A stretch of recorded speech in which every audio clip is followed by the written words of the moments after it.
All right. Good evening, everybody. Hope everyone's doing well. Wanted to quickly introduce myself for anybody who's watching later on YouTube. I'm Ashley. I stream here usually around once a week. Let me get this mic in front of me. Sorry. Whoop, whoop. There we go.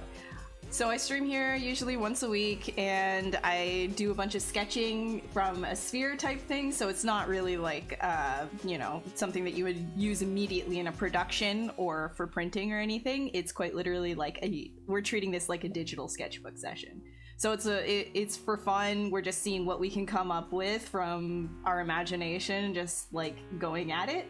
And these sessions are kind of just good for talking, asking questions, answering stuff, discussing whatever it is that's on you guys' mind. If you have any questions about workflow or anything to do with ZBrush, the best that I can do is direct resources and help you if you need it. So if you do have any questions while I'm working, feel free to ask. Otherwise, yeah, we're just gonna be sketching here like we normally do. Hey, Snacky On and Bad. How are you guys doing? Okay. Sorry about that. Hey, JPEG. Hey, Henley. Alright, so we're just gonna get something going here. I apologize for my sniffles. It is incredibly cold here. Right now we're dealing with -20 Celsius. So my heater is doing the best that it can, but I'm I am Ice Cube. Alright. Let's see here. Don't really have any thoughts going on in the brain. We're just gonna kind of start to push and pull in whatever direction, see where stuff goes. If it even kind of goes, we'll see. No idea.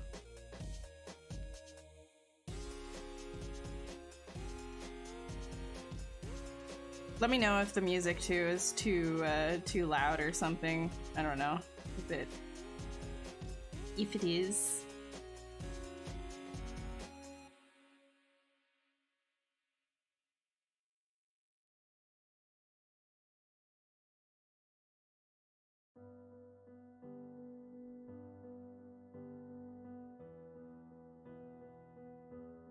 An ice creature, yeah. Yeah. Before I started, Eric said the same thing to me, my partner. He was like, "Guy, you're so cold, you should just do something that's made out of ice." I'm like, I mean, that could be anything. Be literally anything with like ice like sculpture, anything like that. Kind of just describing a texture that you would put on top of it.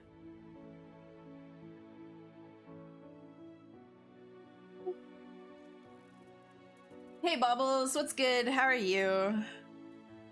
How goes? One of my favorite things, as most people who have seen these types of streams know, is just kind of like using masking and then pulling to create forms. And all of this stretching, if you're aware, all of this is it's going to, wow, that took me off guard. Sorry, like they recently in Pixelogic, sorry, I'll get back to that thought before. Pixelogic just released an update that's free if you already have ZBrush, and it makes the gizmo like icons bigger. So I was like, whoa, what's up? Do my resolution change? And I was like, oh yeah, that's right. It's part of the patch.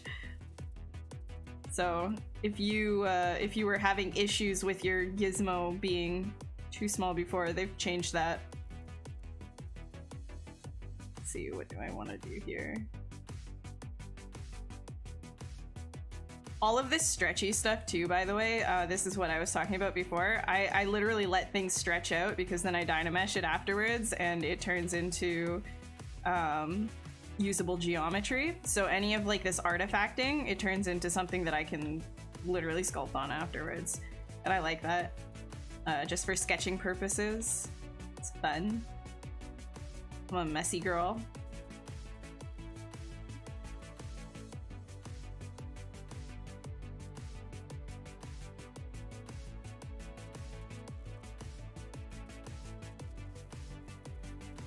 Let's do acucurve here. I don't really know. Sometimes it takes a little longer to kind of find if you want to do something in regards to a shape or not. You can just kind of keep playing around with the form, silhouette.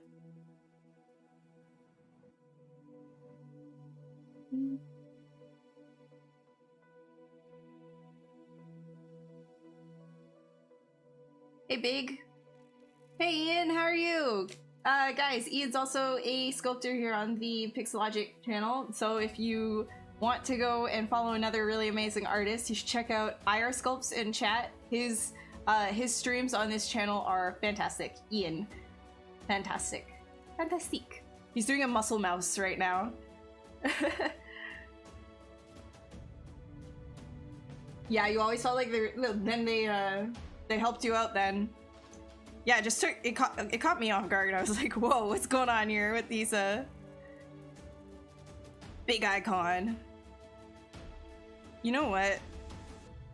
Screw it. I kind of want to just do like a big jawed dragon from this. Screw it, I'm doing it. I don't even care. Tonight's a dragon night. Most people will not oppose that, I'm sure. Like a big chunky jaw dragon, you know? Let's just do that. Yeah. Ooh, actually, this splitting, kinda like it.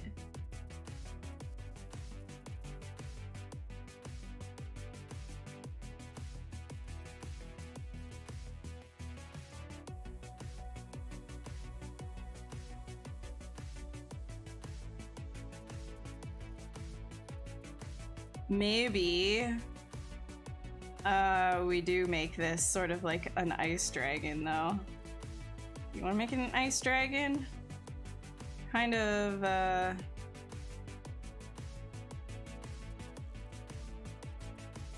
big chunky ice. Icicles is another thing that I'm thinking of.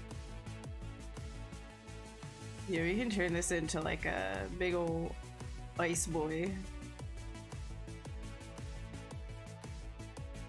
Hey Lester, what's good? Ice dragon. I know, I'm sorry again for the sniffing. I am cold as hell over here. It's -20 and it's dipping lower. I'm curious what's tonight gonna get to. Balls, dude. Balls. Tonight. Aw yeah. Aw yeah, we're getting to -25, boys. -25 Celsius, let's go! Feels like -30, let's go! Working right beside a window, let's go, dude! Gotta stay warm.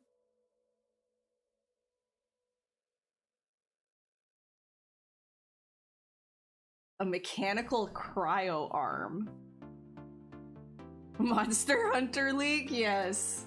Definitely. Nah, we didn't do Stylus League last week. Yeah, I'm it's so cold. I mean, that's why like, oh my god, okay, I'm not gonna light the candle and do that whole thing again. But yes, I was big cold. I am big cold. Hopefully it starts to warm up though with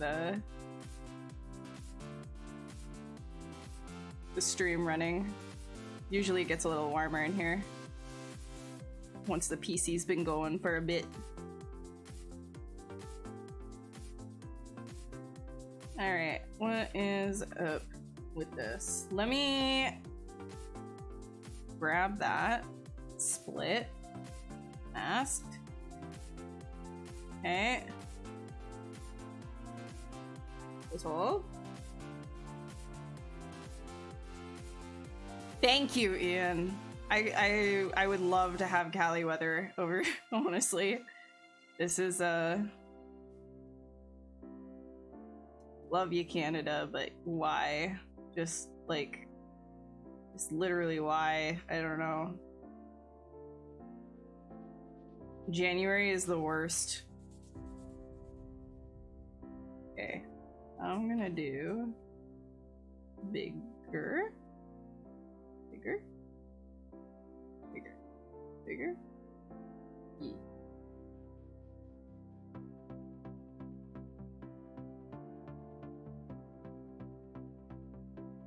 See, if we're gonna do an ice dragon, maybe I want it to be nice and slender, like thin. Kinda think I do. Again, I know it's stretching, do not worry. It's all part of it.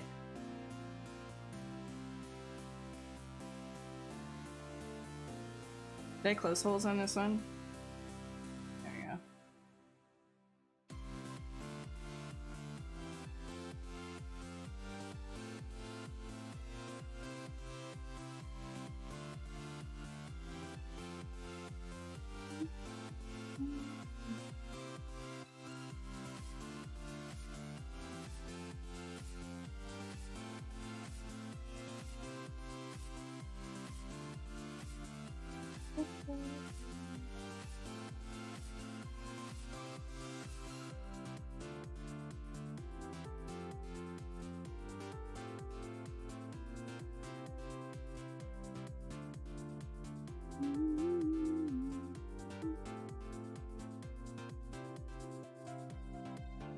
Great.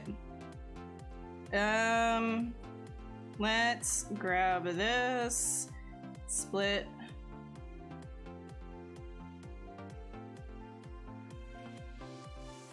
Do you have anything stopping the window draft? Use this plastic sheet? Yeah, we do. And it's double paned too, but it doesn't... It's not even the draft, it's just the fact that it is cold. It's just cold. Like, you touch the glass, it's just cold.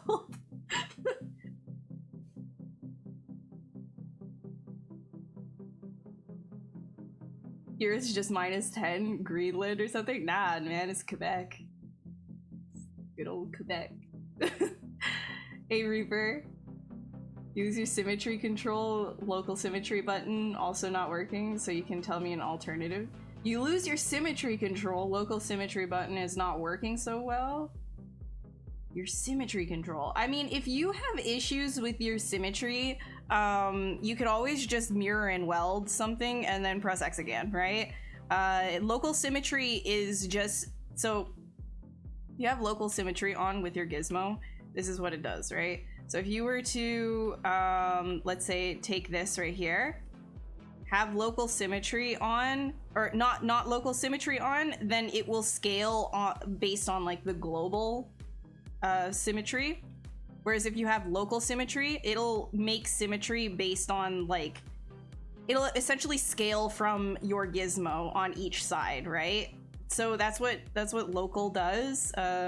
But in terms of losing your symmetry when you're working, like let's say you just kind of like did this and you're like, no, I want the other side to also have that thing, then go to geometry, modify topology, and then click mirror and weld. And if it does this but you wanted like that pointy bit on the other side, then just do a quick mirror, which I think you can get down here in deformation. You click mirror, right? And so I have these up here, you can see. And then once you've mirrored, then you can just do a mirror and weld again. And there you go. Now you have your symmetry back. I'm doing good. I'm just cold.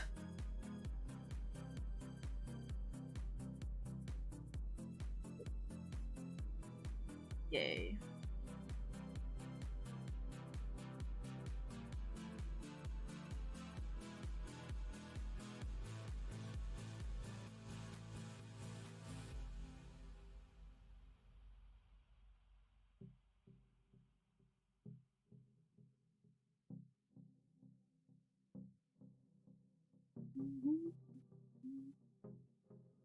This, if it's like ice, we're gonna do like a bunch of things like sticking out. I'm gonna do like kind of like shards, I guess would be the best way to say.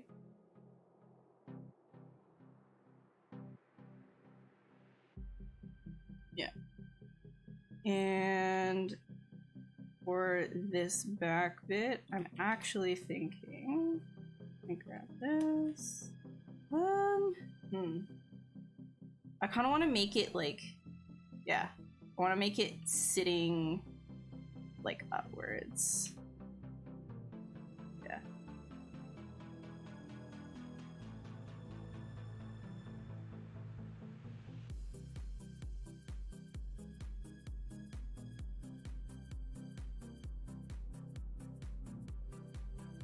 Ice Dragon doesn't necessarily need to be thin and spindly or whatever, but it's just how I kind of see it right now. Like, you know, kind of like icicles.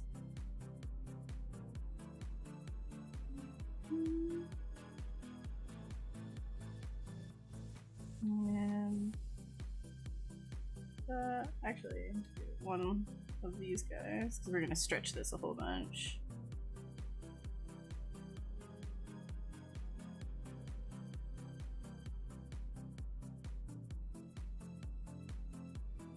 Pull this whole section out here. Rib cage right here. Let's make sure that there's like some kind of bone structure going on in there.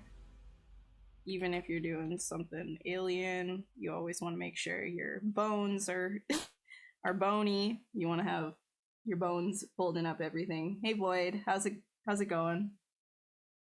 Hey Vec. Oh, it's all good. All good.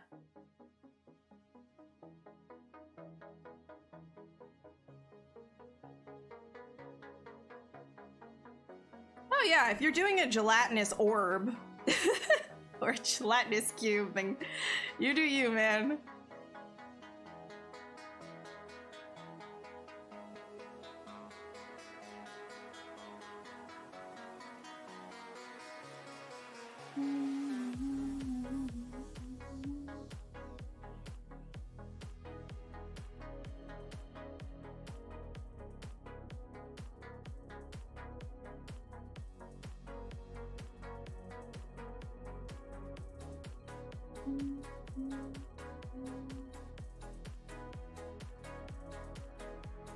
Okay, I'm gonna really,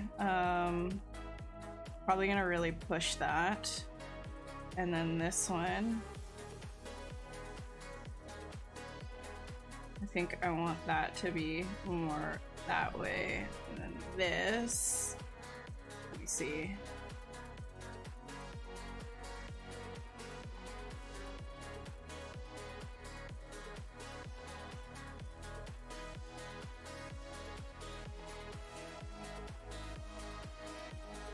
Look at that curve.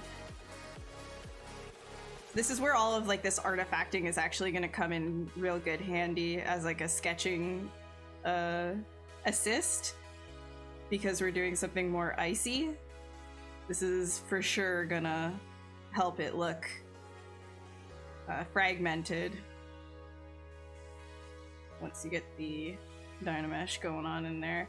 I'm actually thinking like yeah, we can do a bunch of like shards in terms of its like head crest, but then I'm also thinking like snowflake.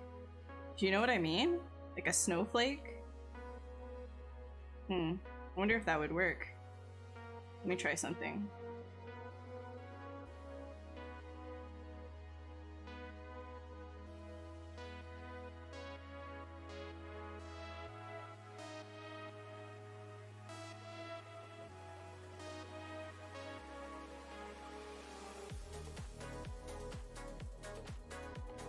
Okay, I'll have to...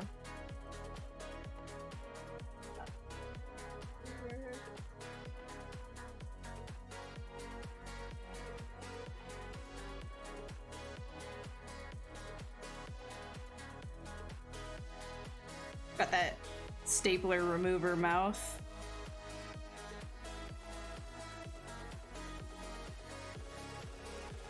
Yeah, kind of like we're going off of like an ice dragon type thing.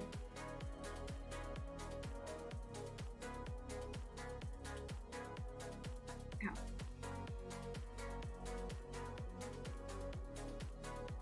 Yeah, it kind of has that seahorse vibe right now, but it's because I don't have the legarinos in there like here. That's IMM. I love using this on like all of my streams. It's the default like IMM brush. Okay, let's put in basic dog leg question mark. Nah, I'm just gonna use like the male leg, and then I will adjust this. Oh, another thing. Do not try to put well, I mean, you'll be met with a error if you try to put a IMM in, like if you try to insert an IMM into your sculpt if it has multiple subdivision levels. So you're either gonna have to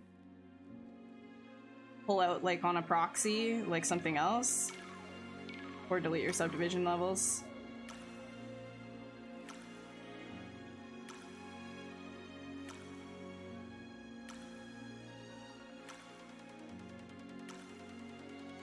Oh yeah, boy. Look at that.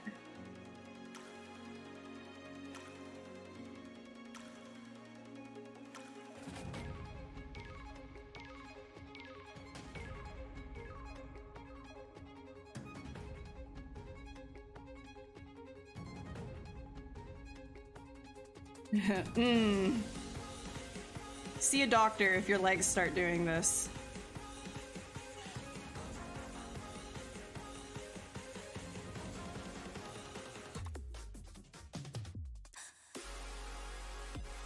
Definitely see a doctor if your legs start doing this. That's a service announcement.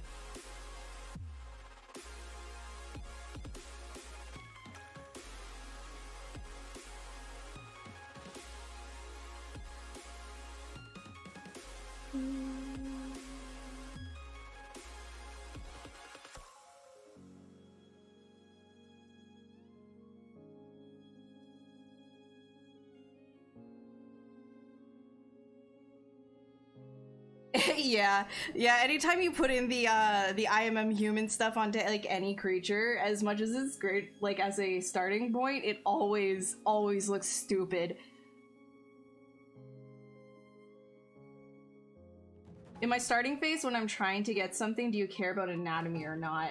If it's sketching like this, not so much. But I mean, the more you know about anatomy, the more it just like kind of you put into everything that you do anyways.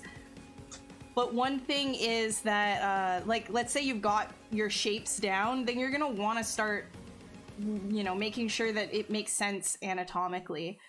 When it comes to creatures, okay, this song makes me crazy. When it comes to creatures, though, as long as it's believable, like, yeah, that would probably work. You could probably get away with it. That being said, because I know a lot of people are new to creature anatomy, that doesn't mean skip knowing any kind of creature anatomy whatsoever. That doesn't mean skip your human anatomy. That just means that it's more forgiving of a topic than, let's say, you know, doing a full human, like, pure anatomy sculpt, right? Because you can, like, it's something that you're, like, doesn't necessarily exist. However, if you're doing something that's like a lion for VFX, you're gonna need to know, like, actual lion anatomy, right? Like, there's no making it up there.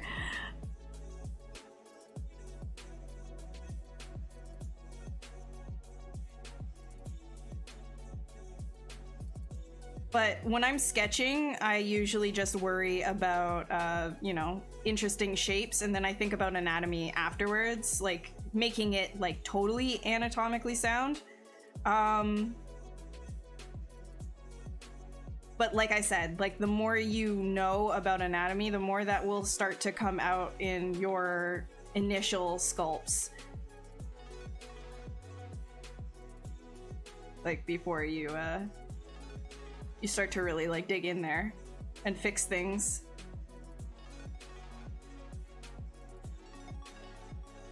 Whoops.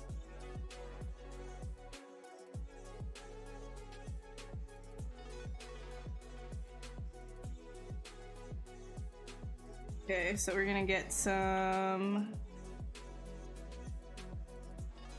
arms in here probably. First. There we go.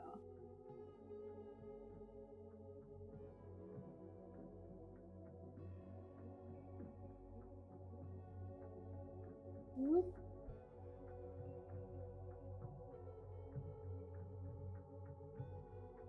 Okay, I'm gonna lean all of this just a bit forwards for balance sakes, because I'm going to put in arms here. Well, dragon arms. RMM, body parts, arm. We'll do the female one because it's already like pretty straight, and then we'll adjust that.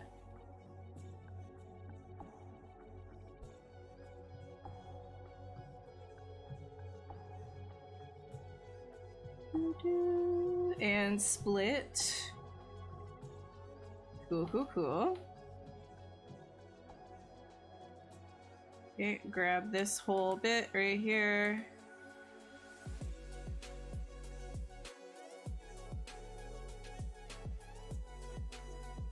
And down you go.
All right, then we can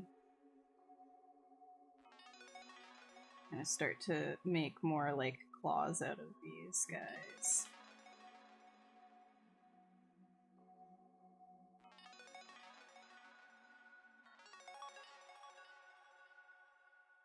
Have them all gangly and creepy like that.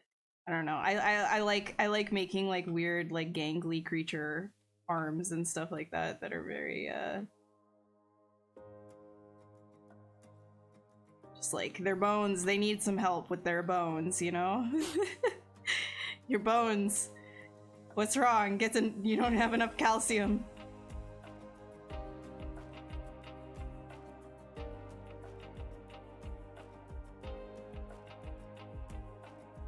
Exaggerate that. And we want to do more spiky since we're thinking of ice, icicle shards, that sort of a thing. So all that, this side bit can come off.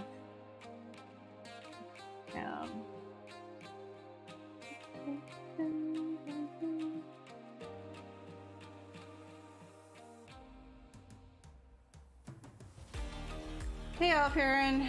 Yeah, I'm gonna add wings. 2022 legacy version, normal version to use. You're still on 2021. You don't get the whole legacy thing. Legacy? Are you talking about like the only? Is there a legacy version of the license? Is that what you're talking about? I'm not sure what you're talking about exactly. This is just, mine is just 2020. Yeah, mine doesn't say legacy anymore. I don't know. What am I making? Oh my god. Dude, I'm static. Okay, I'm making some sort of like an ice type dragon right now.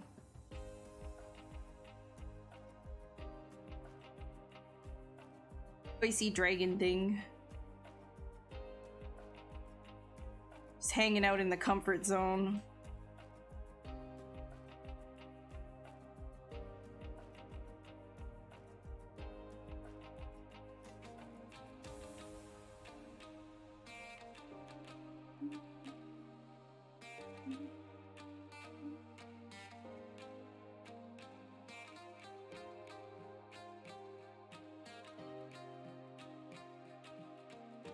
I think I actually want to do something more like icicle shards or snowflakey type things. I'm gonna think about that with like going down its neck, like spine.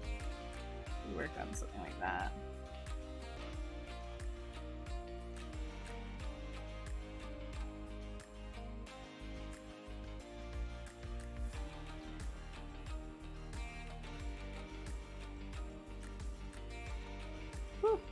Dude, one thing that really sucks about this -20 weather too is you don't realize like how staticky the air gets. Like my hair is sticking to my face. It is...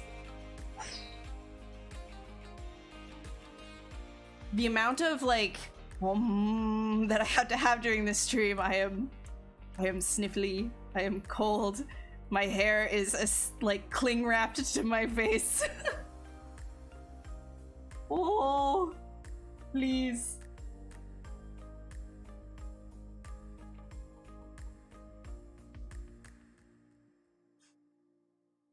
10% of this skill? Nah, you can do this. This is stretchy. It's the stuff that comes after this, like the dynameshing stuff that you have to like get used to, right? I think pretty much anyone can pull things into shapes like this. You can do it. You can. I believe in you. I can. You can. Sorry. It just comes down to like, what do you do afterwards, right?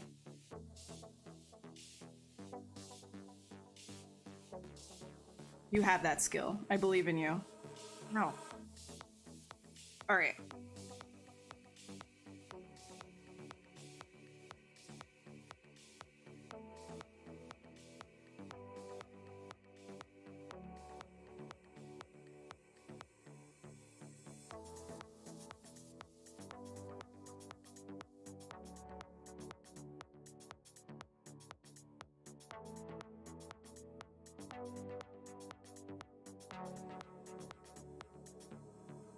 Yeah, it's I don't know, I don't know if I could actually like show you, but it's like it's like sticking to my hand. Like as I move my hand here, like my hair is following it. You can kind of see. You see that? Like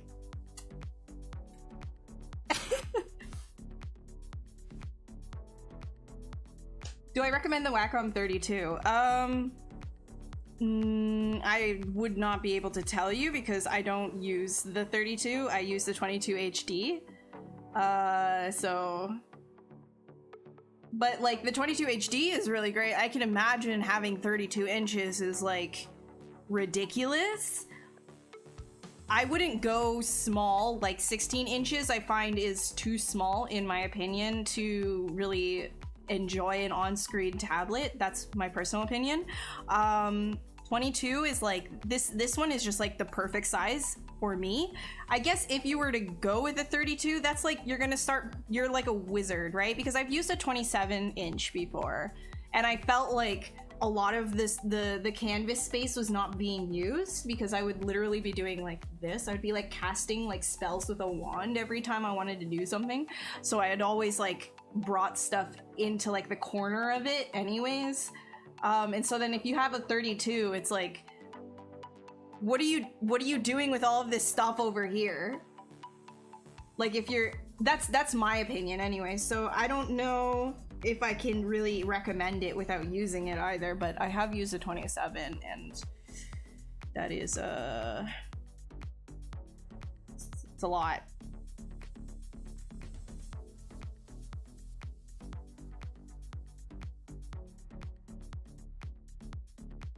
Guess it depends too, like how big are your hands? Maybe the bigger screens are really good for you if you have bigger hands. I have tiny hands. My hands are quite small. I don't know how to show you, like this is my hand on a mug. Like I don't know how to show you how small my hands are, but they're pretty tiny.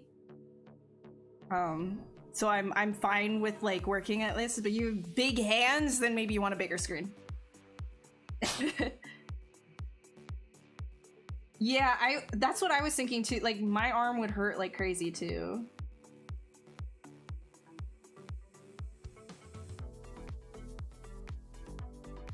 Baubles, this is the family friendly channel. Be nice. Do not. It's crunchy. Oh yeah, no, that's kind of the point though, right? Like I like it crunchy because when you Dynamesh it, you take all of this and it turns into usable topology anyways. Like it doesn't smooth out or anything. Like you can start working on this specifically, so you can get some really cool results. That's why I like it. You ended up like a cactus. It's about being, I think maybe you're being too liberal with like the snake cook, like pulling it, right? You need to pick your battles. It's kind of in a way like deliberate sketching. So if you ever drew on paper or watched people like do different types of sketching, some people do it where they have a red pencil and they will do an underdrawing, right? Doing the structure, and it'll be very messy, and then they'll go on top and clean it up with a pen. And then there's people that are very specific with what lines they're putting where. This is kind of a mixture of the two, right? Where this method of it being all messy and stuff like this underneath, you then clean it up on top. However, getting that messiness, it's sort of a deliberate, like you have a deliberance, is that a word? To that, if you will. Like you're not going crazy with it. You're still trying to maintain shapes.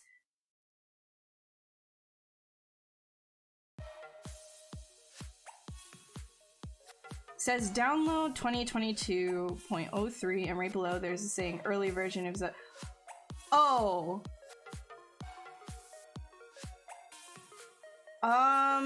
So 2022.03 is just, it's like the latest version of ZBrush. I'm not really sure.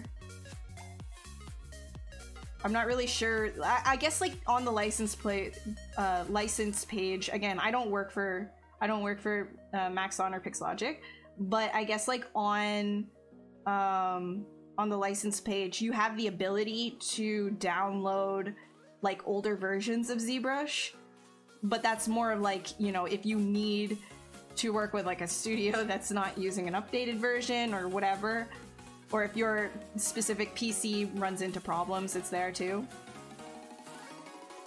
But 2022 is fine, and the latest one, I'm using it, I'm good. Big. Okay, so if you comb your hair with a wet comb, the only reason why that static will go away, and it's temporary, the reason why that static will go away is because water is heavy enough to weigh down your hair. However, it doesn't change the electric charge that is causing that in the first place. In fact, water is a very good conductor, so it doesn't do anything to change that. It's just the fact that it's heavier that it makes it okay, but as soon as it dries, you're in the same predicament again, so it's like...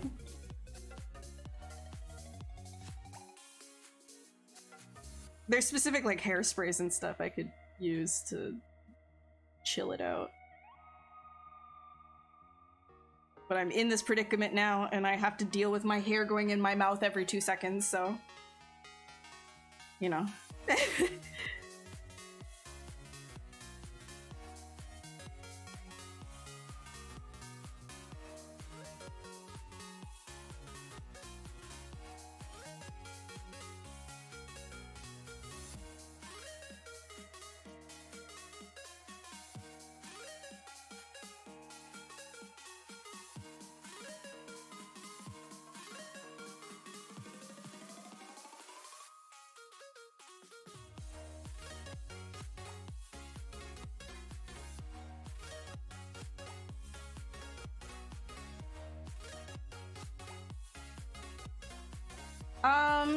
Three-point perspective drawing and exercise main stuff there, then come back to digital sculpting. I guess that really just depends on you, right? It depends on what you enjoy. I mean, like, all artistic knowledge is you can take 2D knowledge and bring it into 3D, right? So if you're improving as an artist in 2D, you can bring that same improvement essentially over to 3D, but now you just need to learn the software. So that's maybe where your skill gap would come in, right? I wouldn't say that you have to go and learn through drawing, but if you find personally things click better that way and you're making more progress understanding muscles or whatever, then do that. So for example, this is why I'm not giving a straightforward answer here, is because I'm kind of wishy-washy on both ends. I come from 2D, I do most of my work in 3D, but I still do a lot of 2D exploration. So if I'm studying something, it might be faster for me to do things like just sketch out certain anatomy, like just to see if it will work in 2D. Just because it's really fast and I can kind of play around with insertions, just like boom, boom, boom, boom, boom. And that knowledge, like, you know, how things work, how it inserts, all of that will stay with me when I go to 3D. But being like, you know, if you just practice in 2D, you won't just be good at sculpting all of a sudden, right? Because it is a new medium. It's like if you were drawing your whole life picking up a paintbrush, you know, it's a different medium, so there is that blocker as well. So if you find it is useful for you to learn certain things and get your head around certain things, anatomy wise, you know, figuring out structure of things, then I would say yes, definitely use drawing to your advantage, even if they're just little scribbles to help you kind of visualize what the heck is going on. But when it comes to getting good at sculpture, you have to do sculpture, right?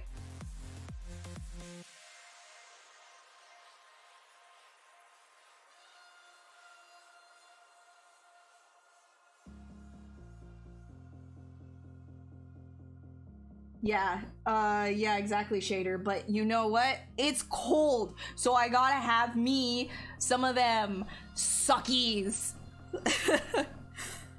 I got them suckies on. And that isn't helping anything.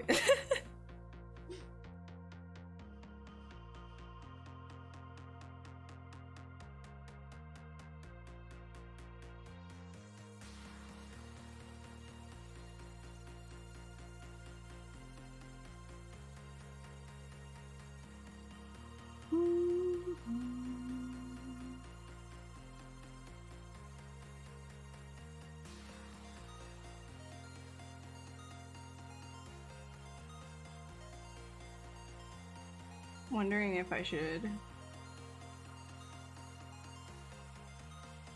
Yeah, I'm gonna do that. Make it more... a little bit more feral.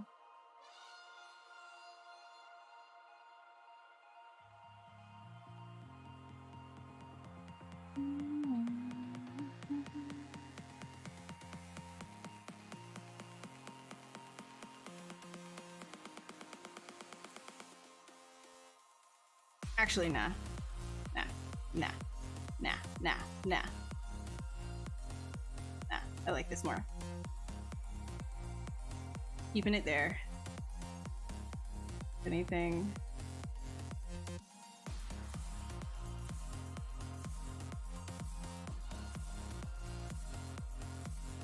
Yeah, there we go. Like, push it outwards. Push that back.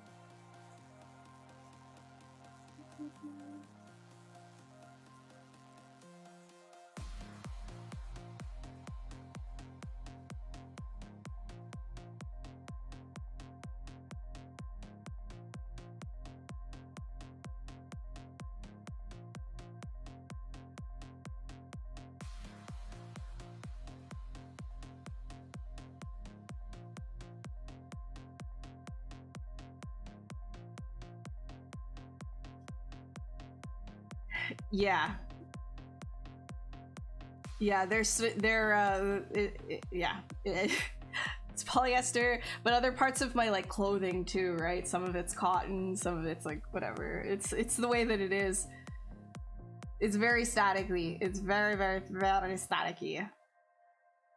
Am I using a sketch or winging it? Yeah, I'm just winging it. Just winging it. This is the sketch. Stone gargoyles. Yeah, exactly. Yeah. Yes, Wicked. When it comes to sketching, yes, 100%.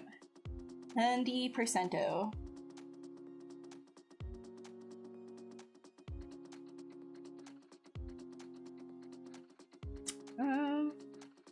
Okay. Ding.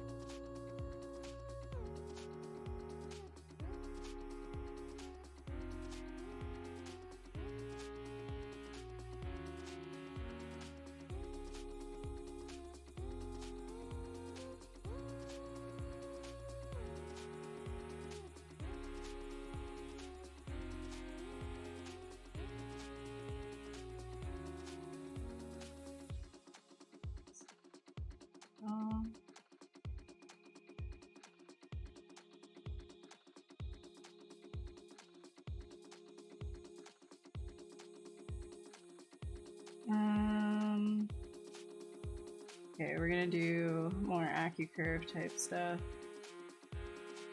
Get this in here. Sharp.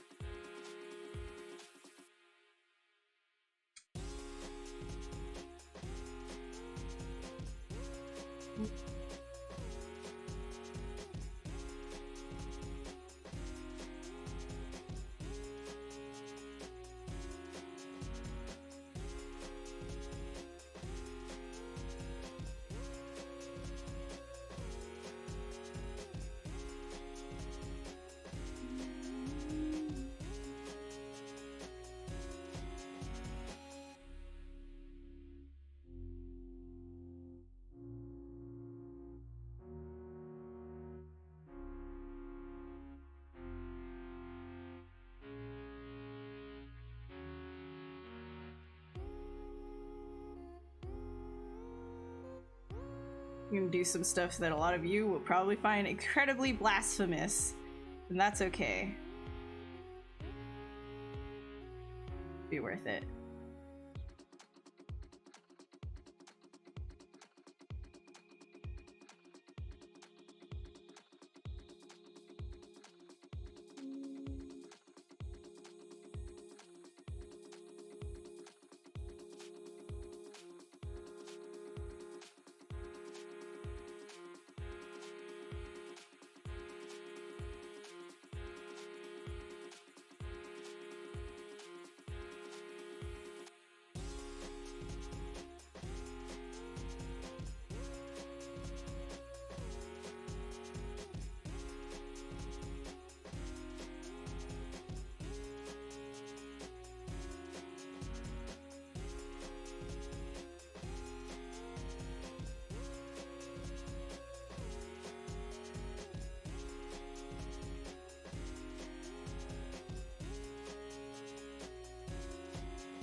do some of this.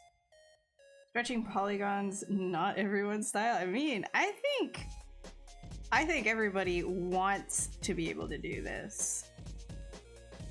Just getting over that fear. I believe in everybody that wants to do this. Liberate yourself. Stretch them polys. Be free.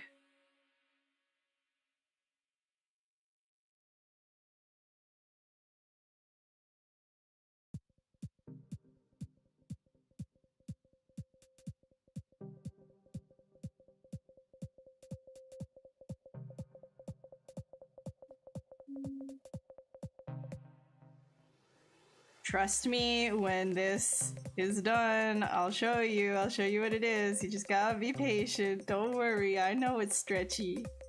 I know. Kind of part of the fun, if I'm being real.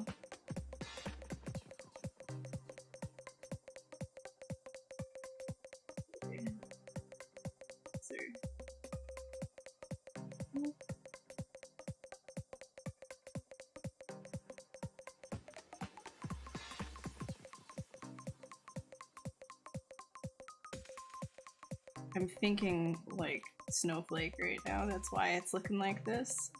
Trust me, when it gets dynameshed, it'll be there.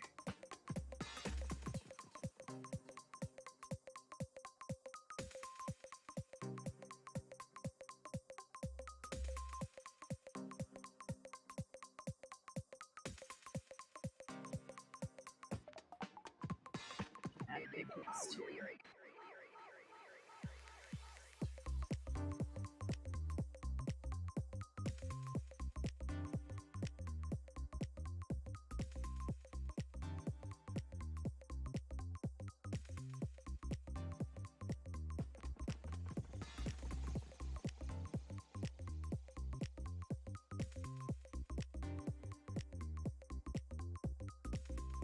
That'll be better if I pull it upwards.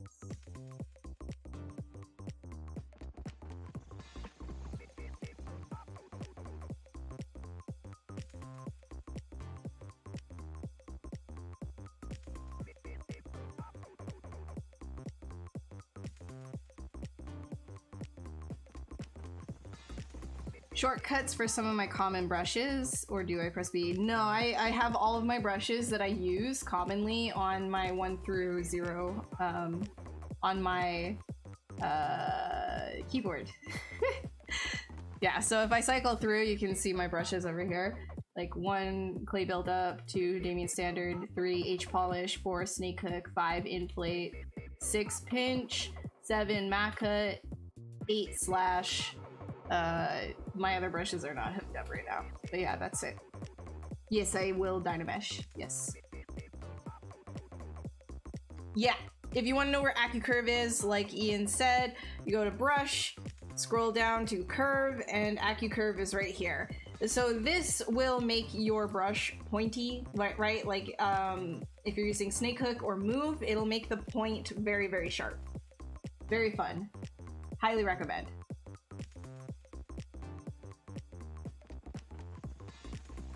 Top 5 favorite movies? That's really rough. Like, I can't...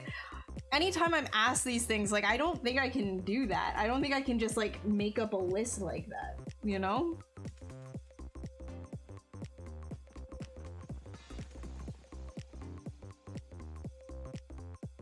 How do you Dynamesh without ruining the shape? Such low poly?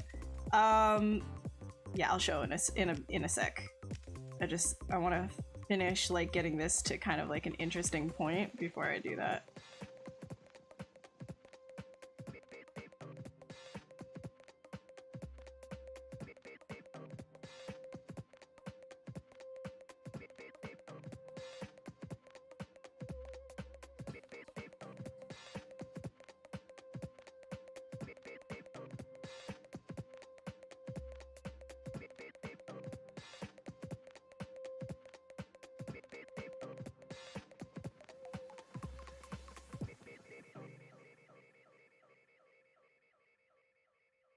Yeah, also I wouldn't recommend doing this. Like, I mean, this I would recommend as like sketching for fun.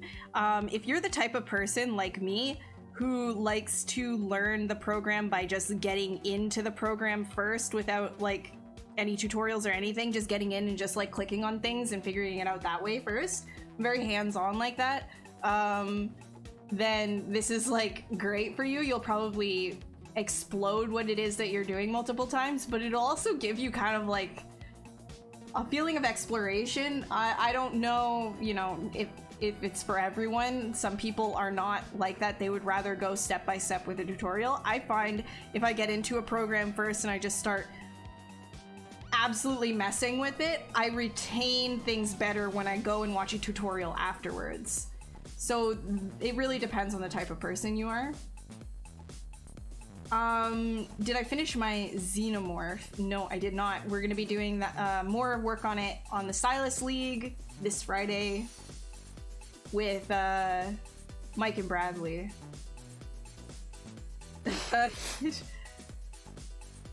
Yes, this is 3D mesh yoga.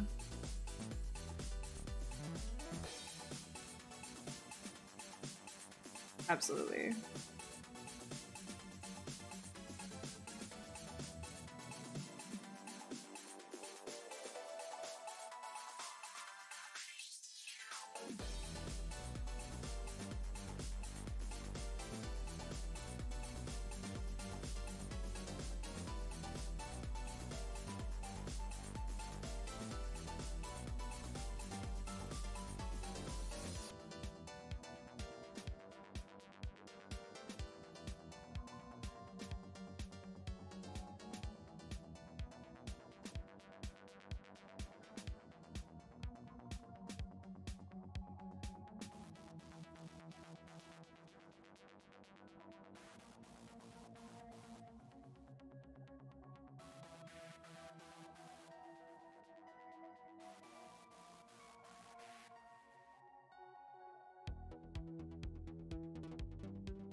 Oh, subdivided that. Just quickly mirroring well just to make sure everything is the same on either side. Bring this one down lower, I think.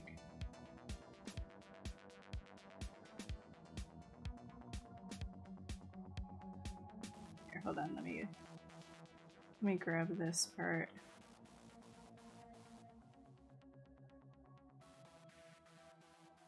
Want that in with this. Yeah. Grab all of that. Get it all in there. This will be nice and sharded once it sharded. Because I'm going for something abstract for anybody who's in chat that's just seeing this for the first time. I want it to be that way.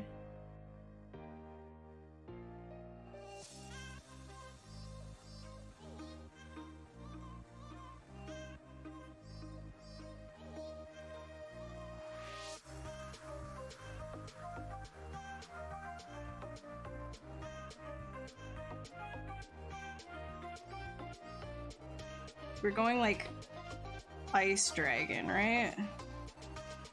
That's what I'm thinking right now. Making sure that all of this kind of makes sense. Sense is a weird word to use with this, but so you can kind of see how the horns here, like, you know, you can use this as like horn detailing in a sketch, just to pull and swish stuff around. Some little nostrils, low poly nostrils, you know. You know.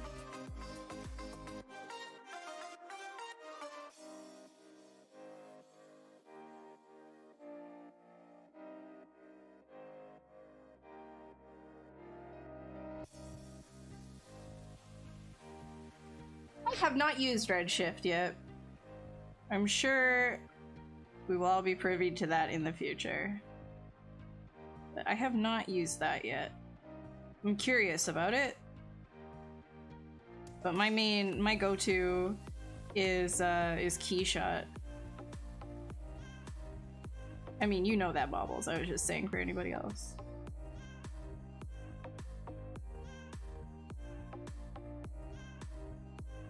Nice Insta story. Yeah, I'm sorry. I don't spend time taking the pictures, so I always look like a freak. I'm like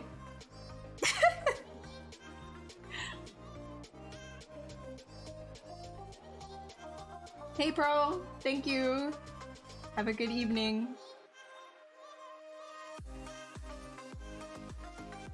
I don't think today was too weird. A lot of the time, I don't even remember what I put for the... Yeah, I don't know, man. Okay, it's kind of weird.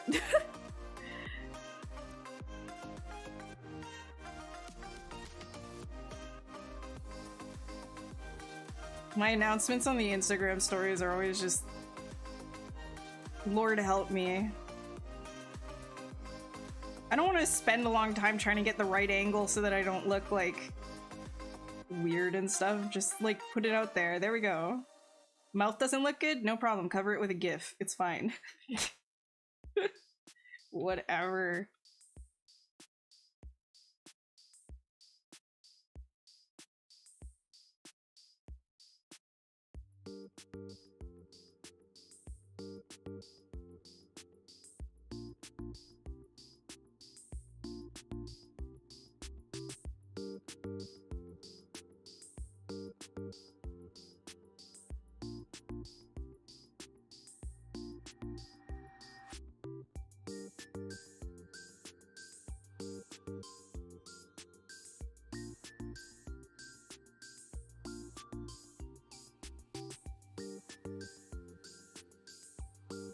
Like, I don't personally like taking pictures of myself, because I'm too, like, self-critical, and I'm sure a lot of people can relate to that. But it's like, I don't know what else to put to announce streams. So I just gotta say, oh, well, here we go.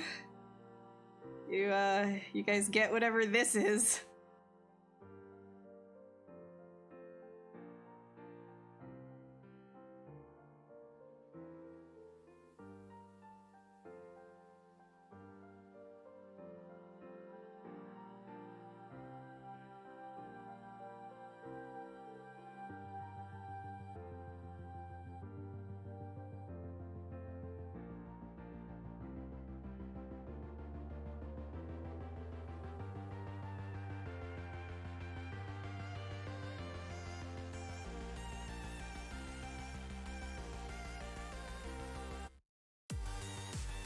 What's the creature recipe today? Negative 20 degrees Celsius plus comfort zone dragon.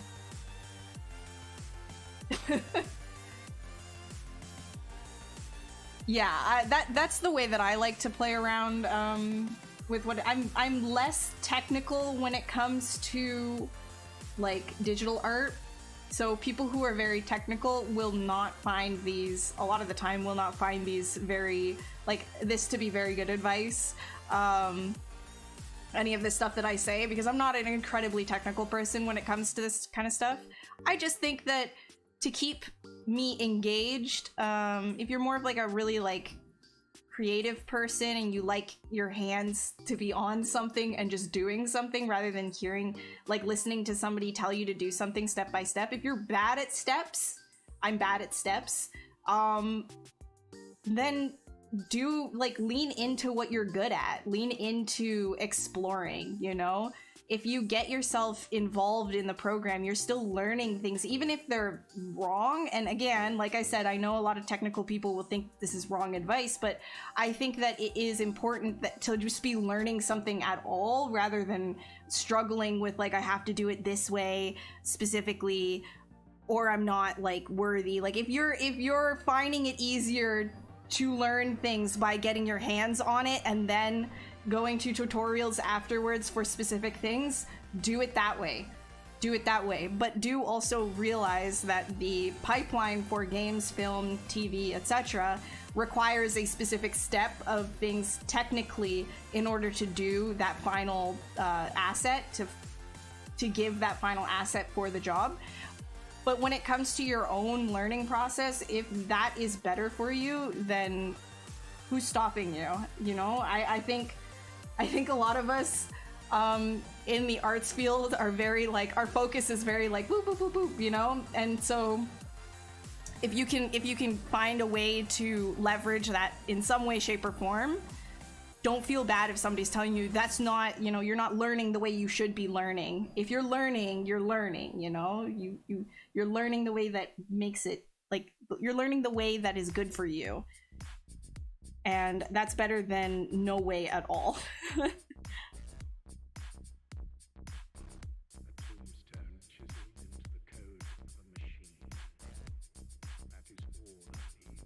And another caveat though, when I say these kinds of things, like if you're looking for critique from somebody and they tell you, like, you know, somebody who is a senior in the industry, etc., and they tell you you should not be doing this way because, right?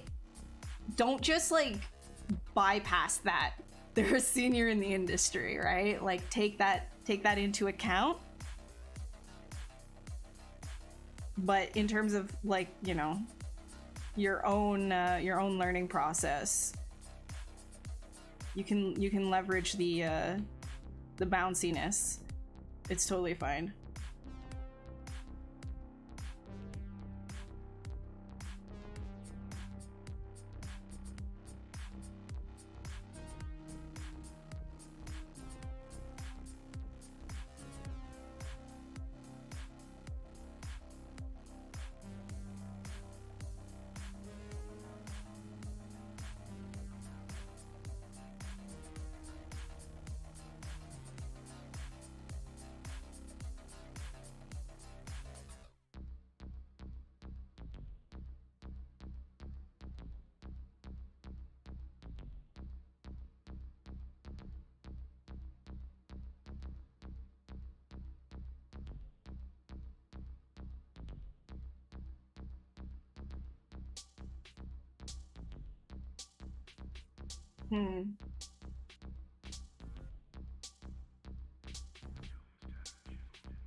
Find a way to be destructive in the pipeline. Way more fun.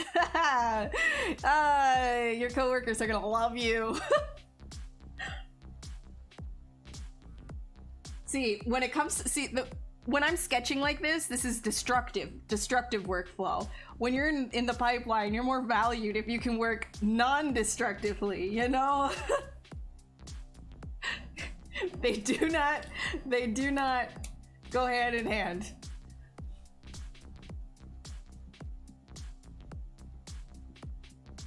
An air humidifier? Oh yeah, if I had a humidifier, that would be nice. That would probably help a lot, because yeah, that actually would help a lot.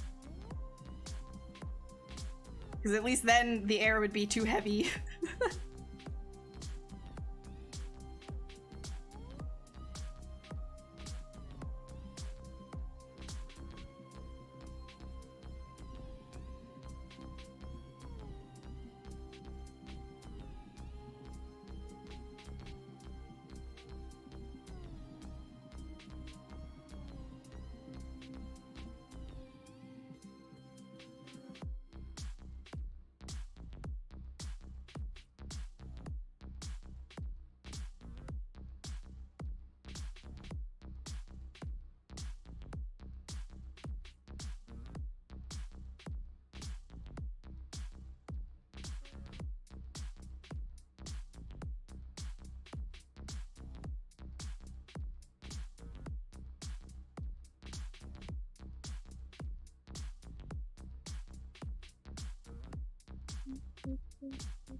I swear to God, this static. Look at. You see that?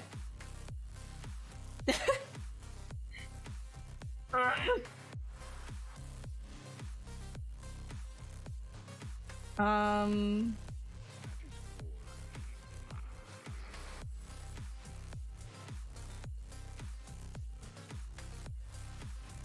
50 million poly sculpts for retopology and watch the PC set fire from across the room. Wait, you're sending a sculpt off for somebody else to retop it? That better be clean. Otherwise, you're a demon. You're an actual demon if you're sending that over to somebody and it's not clean. Because I for a lot of the contracts that I do, I'm just a sculptor, so then I'll be sending it over for rebuilding elsewhere. Anytime that, you know, when I was a junior in my first job, I would actually be getting sculpts from seniors or outside of the studio, and a lot of the time you could just tell they were like using the inflate brush like liberally on like certain things, and you would import it and so much of like the back face matte, like the back faces of the sculpt was just like showing through at random spots. So like Maya was just like, hey, you can't use quad draw on any of this, have fun. Yeah, that was great. I loved that. So I make sure to like clean my sculpt as best as I can before I send it off now, because I'm like, I'm not making a junior somewhere out there in the void suffer for these backface like sins. I swear to God.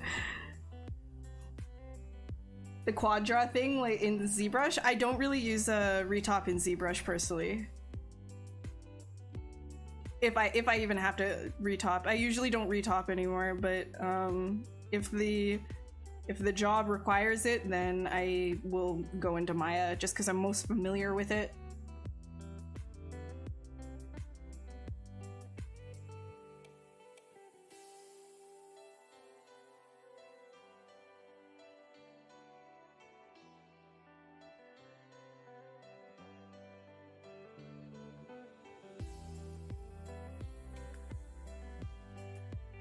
You're gonna turn into Storm with all these statics. I know, it's just like,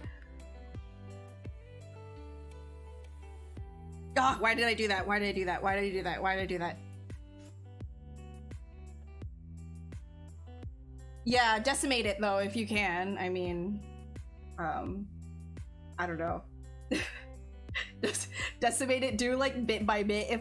If there's like anything that I have to do that like that's 50 million, I'll like separate it into pieces and deal with it that way.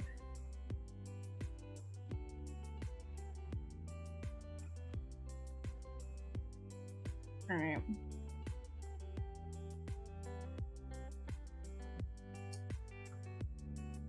No, I was just about to be lazy for a second and I was like, no, we're not gonna be lazy today.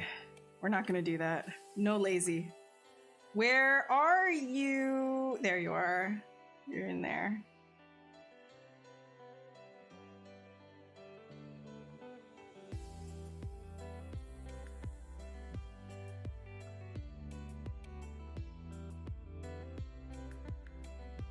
Where should you focus if you're sculpting a face? Should you focus on bone or muscle for the right proportions? Well, the answer is both.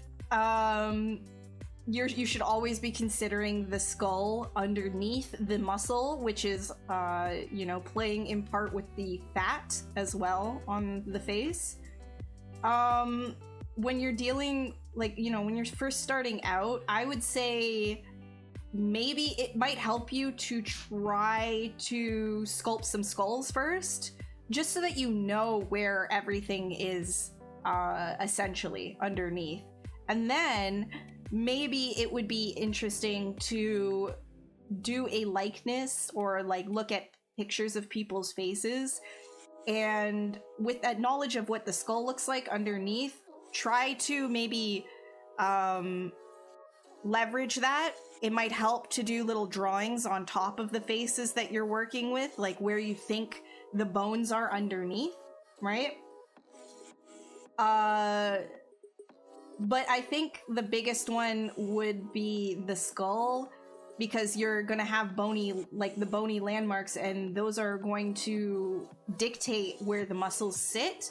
But the muscles also create profile differences. Focus on the skull specifically, I'd say. Yeah, I'll simplify that answer. I'm sorry for that long extended bit there. I was just trying to come to my own conclusion. I think doing the skull would be the best bet for you, and then working from there.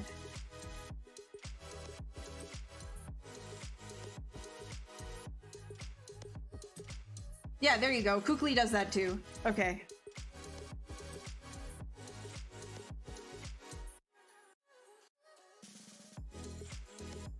See, it's weird for me because like I want to help, I want to give advice, but I do things like so weird. Like I jump all over the place, and I'm not usually the most efficient at how I'm learning things, just because efficiency does not equal engaging to me.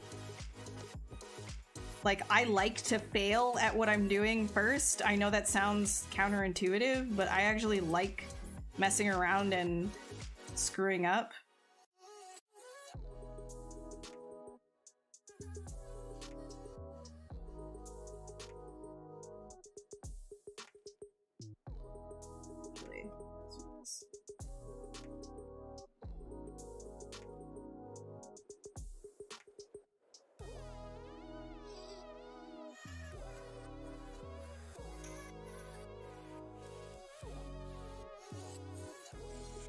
Yeah, some sort of dragon thingy.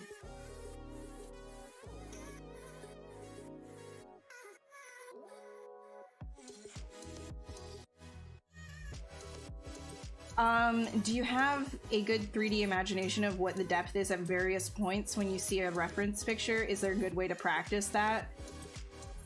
Yeah, okay, again, with this efficiency question, right? Because I want to help you with efficiency, I just have to think about it a little bit more. Because for me, I just get in there and I make a whole bunch of faces, right? Like, I just do it, and it kind of becomes intuition, and I know that's frustrating to hear. And it isn't super efficient. If you like get yourself one of these guys, or like look at like a crochets like that, I don't know if it'll focus. You can see things are relatively simplified. You're not getting like every single tiny muscle in there, but you are getting like the big ones.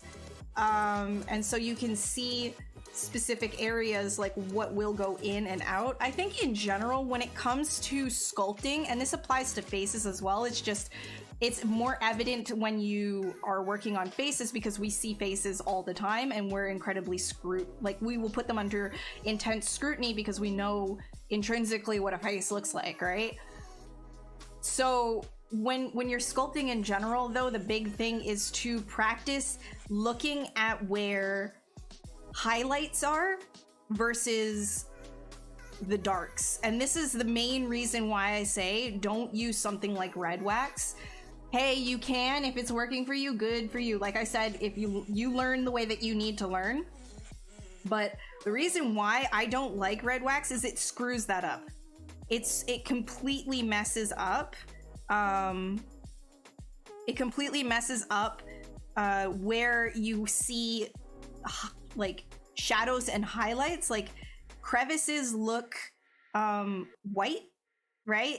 And you can't really see what's going on depth-wise, especially when you're first starting out.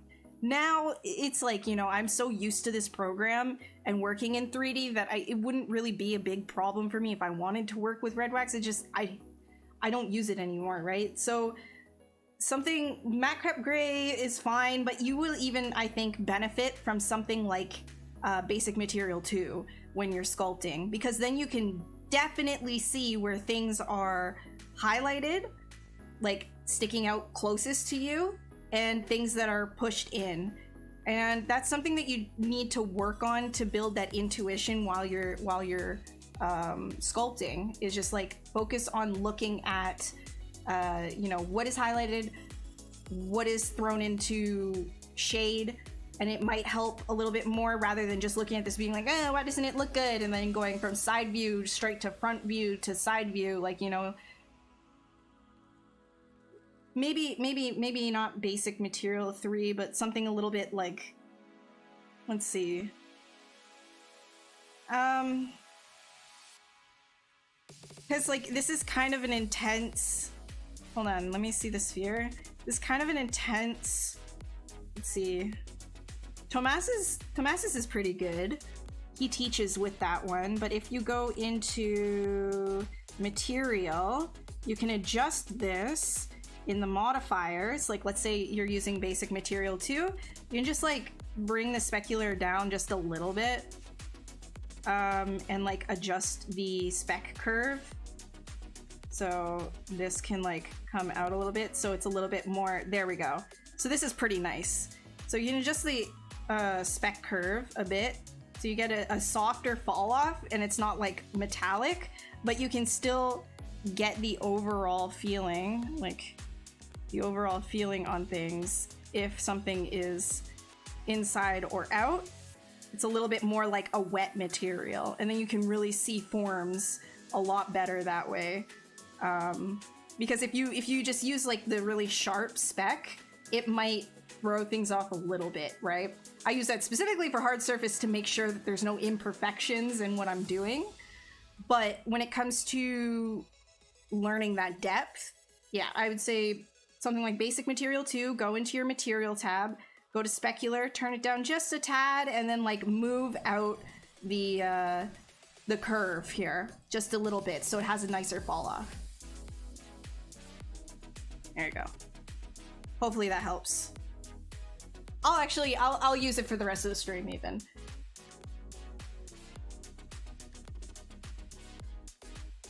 Yeah, oiled skin, but that's like super good for seeing, right? Like it might not look good for the final thing, but it's really good for seeing and learning that. I mean, bodybuilders use it to show off their muscles, right? That's the whole reason why they oil themselves, is that you can see, like, look at this definition. Like, it's to make definition pop. So if you can do that for yourself, then you can understand what it is that you're doing better.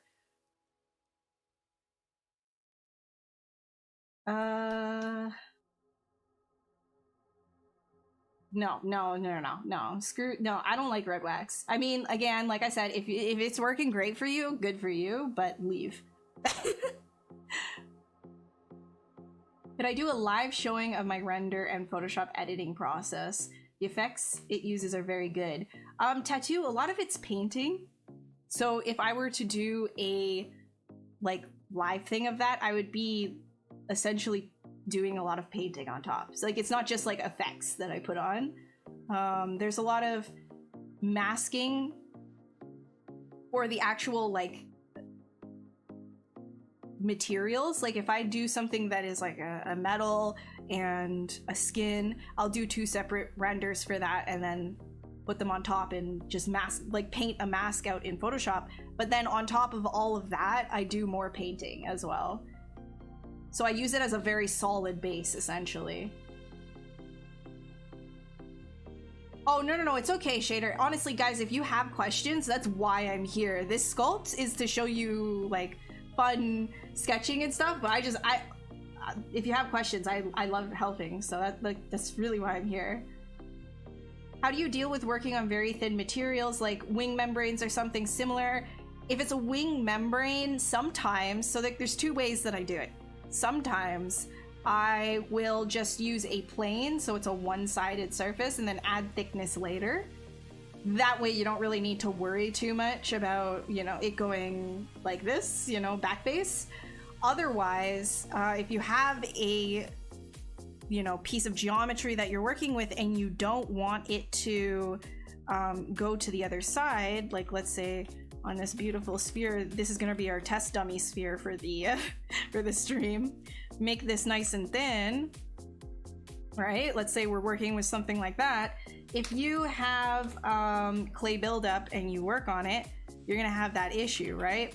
Well, if you actually put backface masking on, which I have it on my UI here, you can also go to your brush, right? Where you find it is brush, and then go to auto masking and backface mask right here, right? So if you have that on and then you do this, you don't have that issue. And so that's how you can work with that. Just keep in mind, if you switch to another brush, it doesn't have it on. So you would do this and you would have that issue. You just turn backface masking on, and keep that in mind as well. If you're doing if you're using backface mask, but you are using a really thin material and you don't want it to go through the other side, but you want that indent, turn backface masking off so that you don't get that like that see-through issue. That's basically what's happening right here. We turn backface masking on and we do this. You see this, right? You can't see anything here, but then you see this. Now, if I turn double-sided on, you'll see what's going on, right? You see that?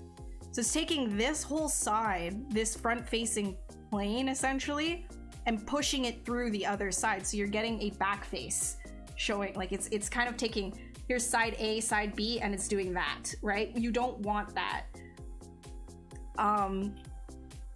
So yeah, so if you want details like this, just leave backface masking off. But if you want to just like sculpt on top of it, put backface masking on, and then you're fine, right? If you ever want to see if something is like an issue or not, you can put on double-sided, which you can find if you hold control over anything. You're going to be able to see where that's located in the program, by the way. So the button path here is display properties double. So tool display properties double. It says display properties is down here. So double, right? And then flip is to flip your normals, right? So that's, you know, if you have normal issues. So there you go. Hopefully that helps.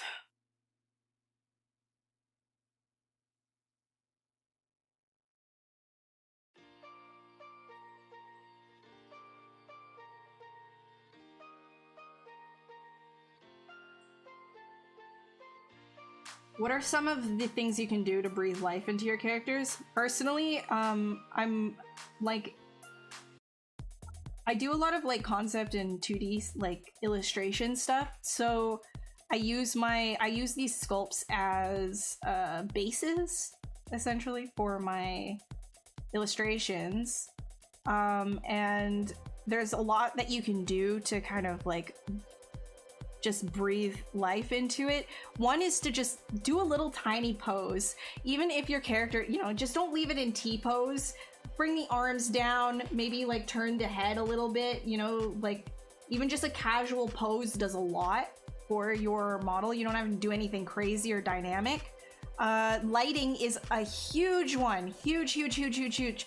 Learn the basics of lighting. Just 3-point lighting. What makes a moody photograph even with just a 3-point lighting setup, and how you can place those lights to create different moods even in your general model setups, right?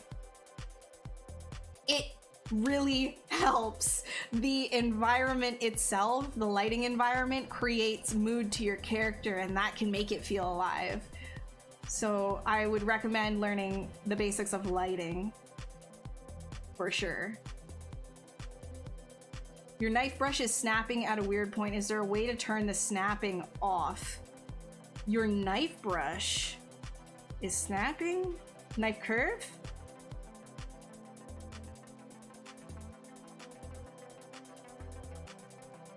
Right, these angles, right? Is this what you're saying? It's snapping on these... I usually don't give a crap about any of that. Let me see.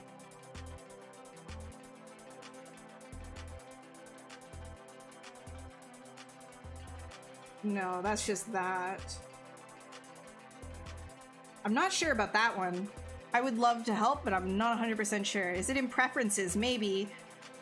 I know that you can change it. Transpose.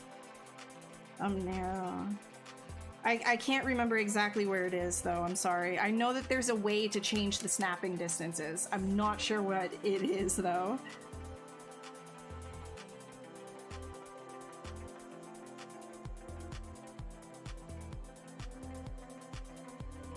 Oh, you figured it out? What did... Where is it? Let go of shift after you started to make the cut line. Oh! Oh, for real? Am I dumb? Yeah, sorry, yeah. Wow, I'm dumb. I think that's another thing that I just do and I don't really think about it.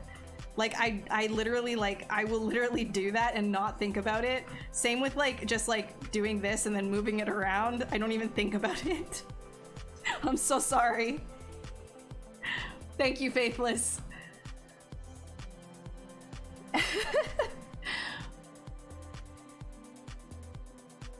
Yeah, HDRIs are really good, like, you put them in the back of things just to make them pop. I wouldn't rely solely on an HDRI, though, to make what it is that you have work 100%, right? Unless it's a very specific studio HDRI, like a studio setup one, because you want to point lights in specific directions.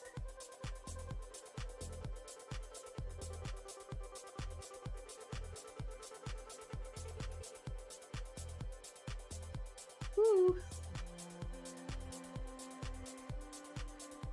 Yeah, I know, shader. Like, that was... Yeah, sorry about that.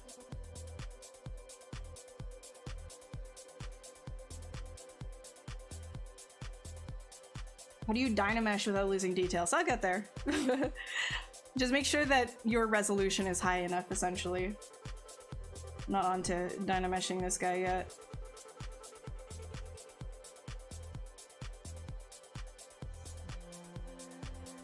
Hello? Hello? Yo? There we go.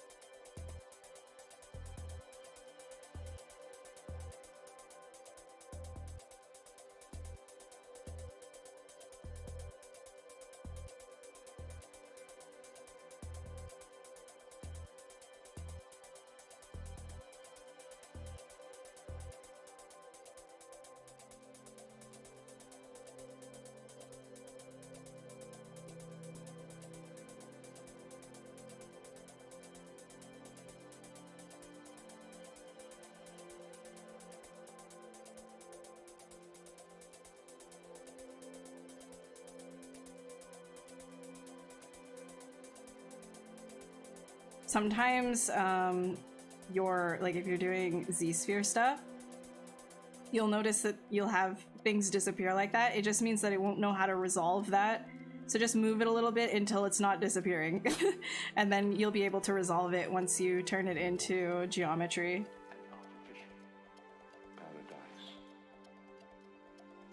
I'm just doing a little bit of a... like a forefinger and a thumb.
Oh no, I don't really. I mean, the new update has I think a Bevel Pro fix, but I use I'm not using Bevel Pro in this one. There's not really like much that I can show off in regards to that. But what was I gonna say? I mean, the gizmo, that's one thing. There you go. I've been using these bigger icons on the gizmo. I haven't saved it all. That's a problem. Let me just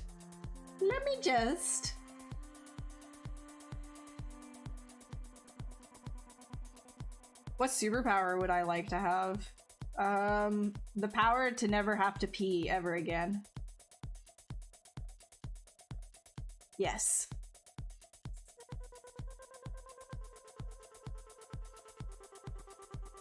Go.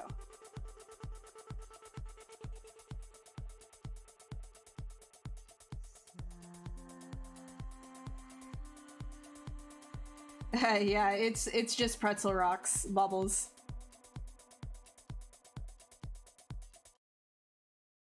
Loved how the announcement of that started with, oh yeah, when Paul was just like, you know, my eyesight has been getting a bit bad, so now we have big icons in the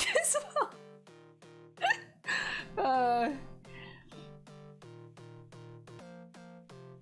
Let's see.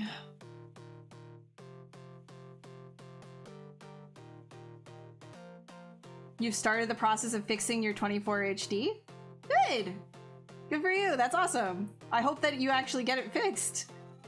Yeah, I pray for your wallet for sure, but I hope it works and it stays fixed. The power for Monty to never have to pee again? No, see. Okay, well, if that would make him happy, but then I would never... Yeah, I don't know. It's just an inconvenience.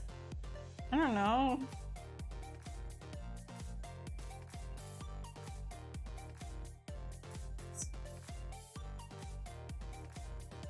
Is it again? The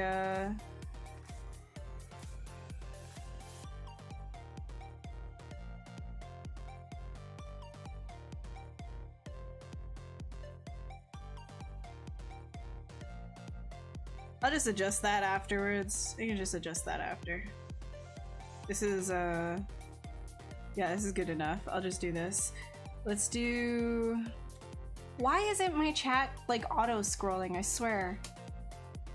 Okay, so now if you want to take this and make it into actual topology, just go to adaptive skin, shove Dynamesh all the way down, shove density down to 1. I mean, if you want it to be Dynameshed, then do that. I don't personally like that. I like things as low poly as they can be. So I shove the density down to 1. If you shove it to 2 or 3, etc., that's just giving it subdivisions. But if you change this to Dynamesh resolution, then you're actually Dynameshing instead.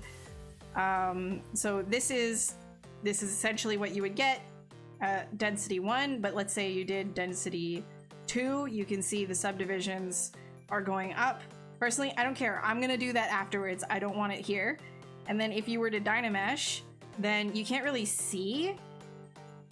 You can't really see it here, but it will Dynamesh this when you click make adaptive skin, but I don't want that. I just want this. So make adaptive skin, it will send it over to a different tool, right? And so then you have to append the new tool, and you can just delete your Z-sphere if you don't want it, which I always just delete it because I am a destructive person.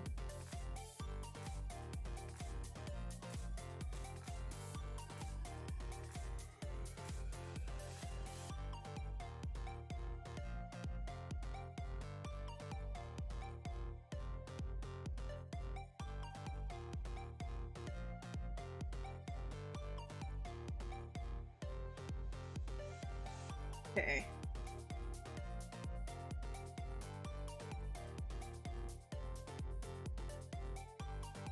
Actually, let me grab this guy.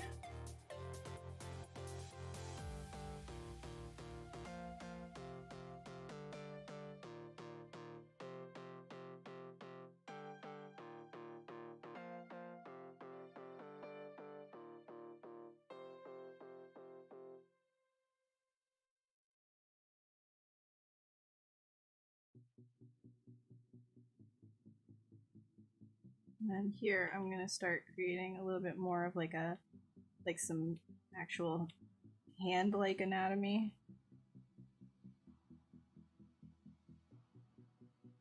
Just a little bit anyways.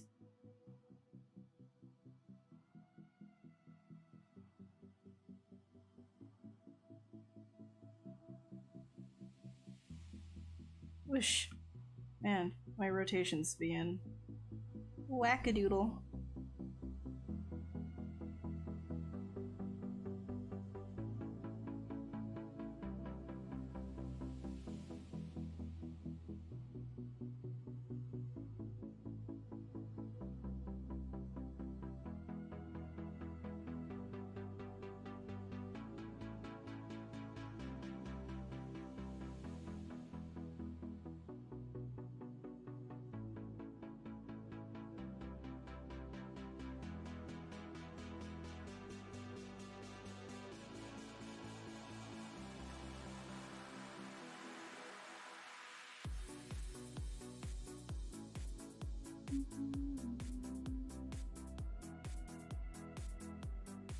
Fix that probably in the Dynamesh.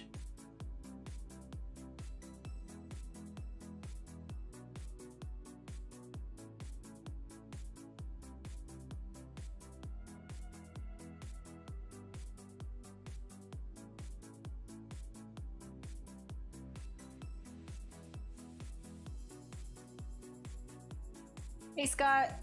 Hey Cam. Finally put some Velcro on the side of your Cintiq to keep the remote. Oh, the remote. Oh my gosh. Yeah. Never used that thing.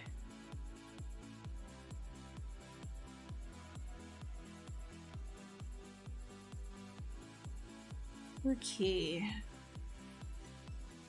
Let's do, just for funsies, a curved tube. Do that. Wow, why does that?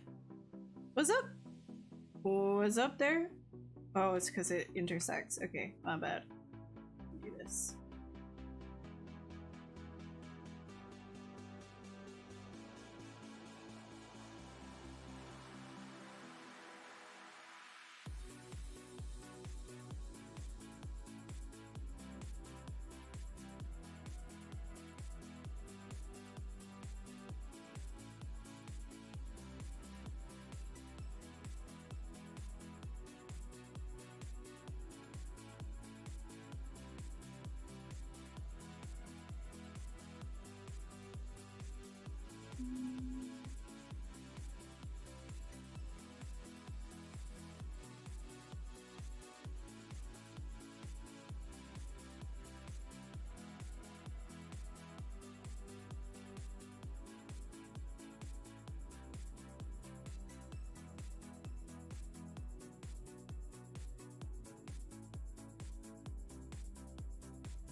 Masking?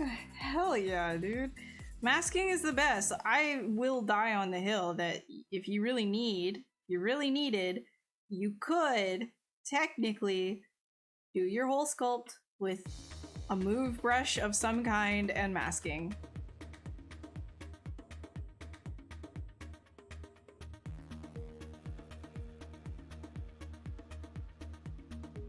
Until you, of course, needed to do, like, you know, tertiary details like skin pores and stuff. I mean, you could try, you could speckle, you could probably figure it out, but masking is the bomb.com, that's for sure. One hammer and one nail.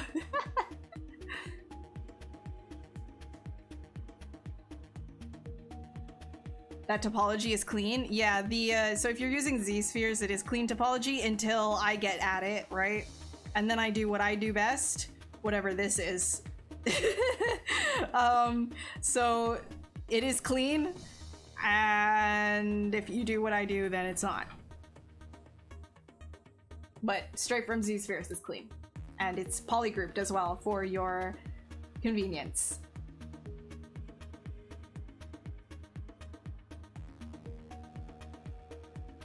do you keep the parts separate to stop things being so fiddly? Like the head, for example, you struggle maintaining those shapes well with it being one mesh. Depending on what you're doing. With this, yeah, I keep everything as its separate bit as I'm working on the overall shape of things and the silhouette. I will absolutely keep things separate, right, if it can be. And then if it needs to be attached later on, I'll just do that with Dynamesh. As long as like you're not going like too far in one direction of like, oh, now I'm gonna put skin pores on everything and now I want to attach it and Dynamesh it, you're gonna probably lose your details. You could always reproject later, of course, but I usually just leave it at this, you know, when I'm keeping things separate, just for proportion purposes. Hey, Zachary. You explain home stage, target stage, what's switch stage, copy and paste buttons on your UI. Copy and paste buttons on my UI. Do I have copy and paste? Oh, this stuff. Yeah. This is like copy and paste stage. Okay. So home stage. Let's see here. So let's say you wanted to work on something symmetrically, like, you know, let's say this was like a gauntlet of some kind. You like had your armor piece like this, but you wanted to move it into position. You would say, okay, this is the home stage, and then you could actually start moving it to where you wanted to, right? Let's say he has like a gauntlet on, like this. And you can even increase its size if you wanted to, right? Put it into place, be like, yeah, that's perfect, that's what I wanted. And then say target stage. So now if you switch stage, it goes back to the initial spot and you can keep working on it here, and all of what you do here will transfer over, you know, to the other one as well, right? So it's essentially like just kind of like a morph target for your piece, so you can just like move it around and work on something, keep working on something symmetrically. Look at my hair, it's just like stuck to my chin. Ugh. Hi Mike, how are you? Guys, Mike May is an incredible draftsman. I know I was talking about drawing earlier. If you are interested in improving your skills with drawing, check out Mike's drawings. Mike May, he is incredible, really good draftsman. You'll love his stuff. Would I give you the microphone, please? You don't have one. What? You want this? I can't send you this. This is mine. I'm sorry. But this one, this is if you wanted to get your own, this is an AT 2020 and I'm using a Euphoria UMC 22 audio box. What's it called again?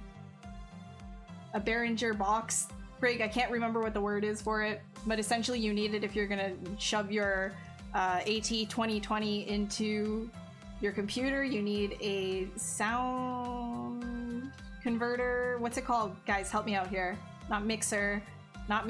Audio and not whatever, we'll go with that. Audio interface box. I can't remember the word right now.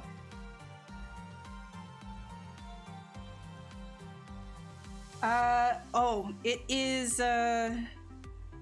is, you know how I said I wish that I didn't have to go pee? This is why, because we have to take a pee break now. Because it's 8 and I have to pee. So I'm gonna put this here.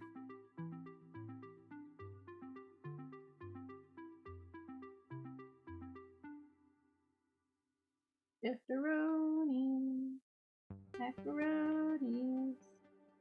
There we go. Okay, and BRB up on the screen. Here we go. I will be back in a second or two. I need to pee, okay? Okay. Get up and stretch so you don't get blood clots. Okay, BRB.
We have a boo-boo.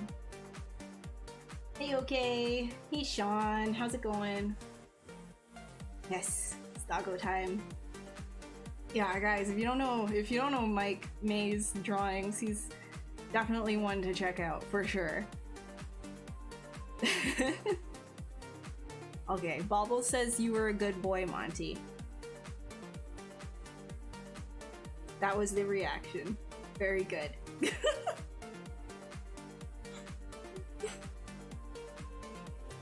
Hey crew, how are you?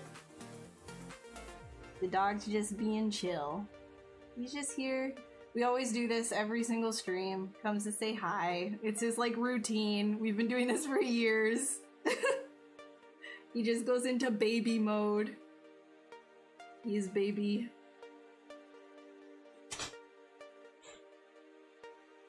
He's good. He's good.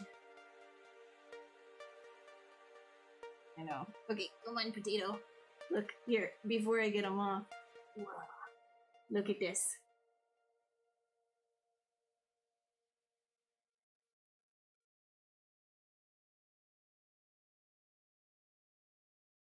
See butt! No, he's actually literally a potato, though. As soon as I pick him up, he's just like, Jesus, take the wheel. Every single time. He's 4. He's gonna be 5 this October. So 4 years old now. Can't believe you're 4. And every year he gets fatter and heavier. He's so big now. Look at him. This is a corgi. This is a corgi.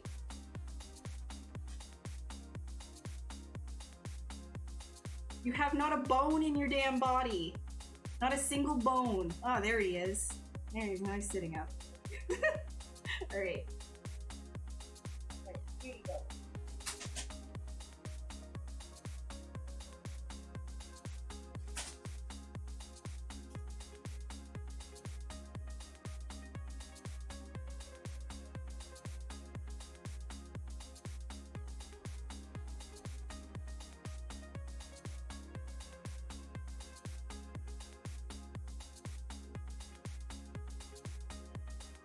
He's a good boy. Let's get this BRB off.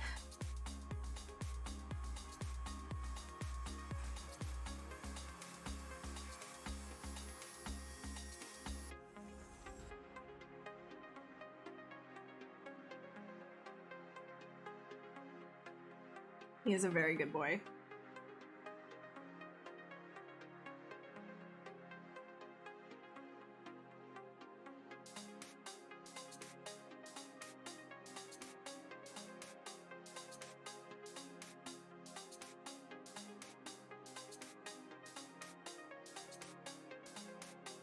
Hey, now, no one said that being fat is a bad thing. Especially not for doggos. I mean, to a certain extent, of course. Don't at me on that one. Your dog is, actually obese, then, you gotta stop feeding them so much. That's not good. Their little frames can't handle it.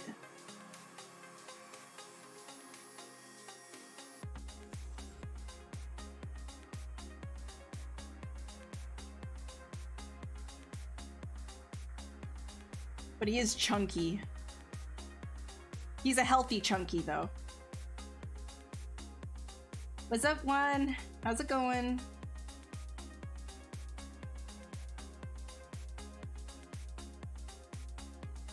Mike May was making a VDM brush? What? Was it the ramen one? Was it the ramen brush? Is he still here? He might not still be here.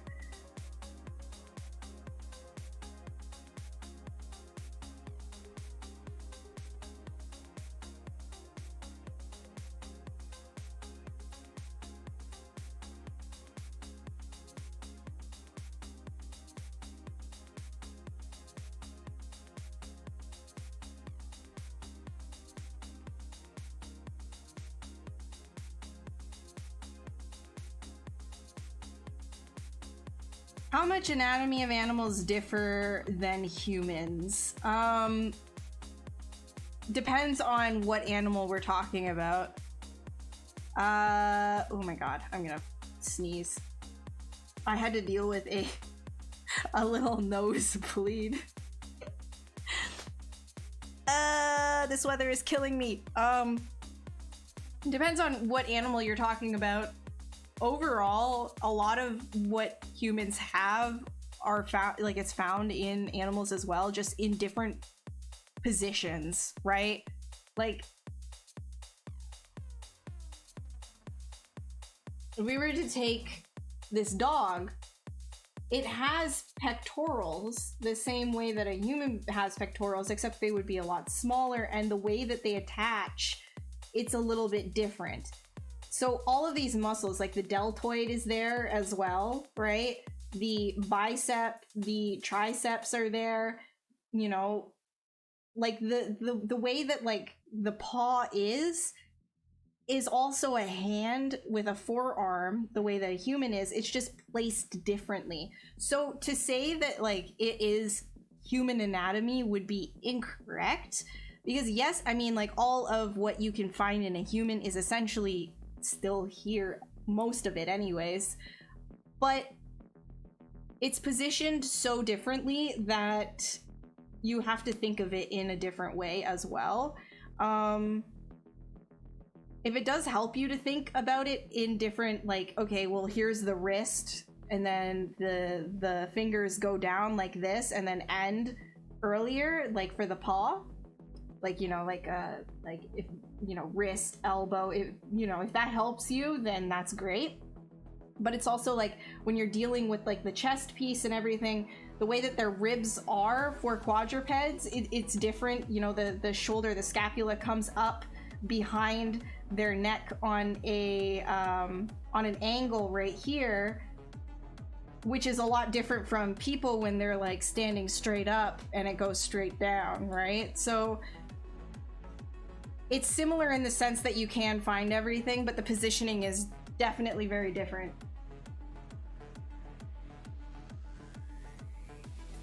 That being said, definitely learn your human anatomy.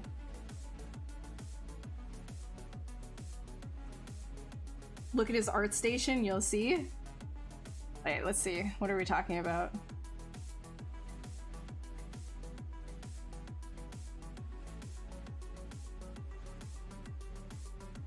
Oh, cool! Nice! Yeah, that worked out really good then. That's awesome. Damn, double threat now. He's drawing and he's sculpting. It's coming for you. Coming for you. Okay, what am I doing here? What do I want to do? What do I want to do? I want to work on the head here. Okay, let's save real quick. Oh, actually, the chat didn't bully me into wings this time. This time I was like, wings, baby.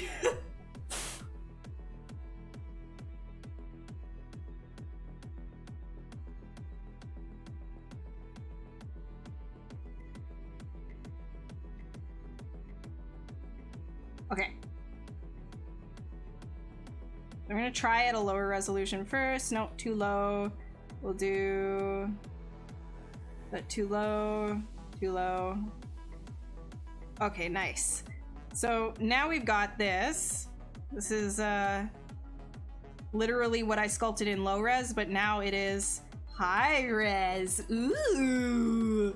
So that's basically my sketch workflow, because now I can use this and start to do sketching on top of that as well.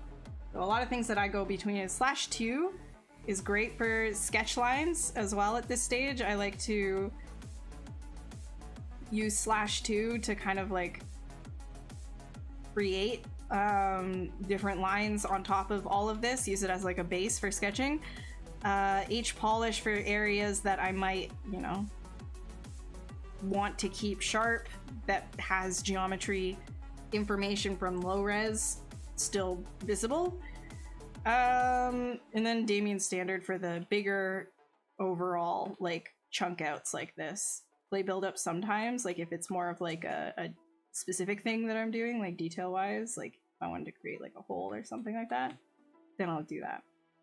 But yeah, that's how I keep all of that information there. Anyways. And now let's like play around with this. I think I could probably get something interesting.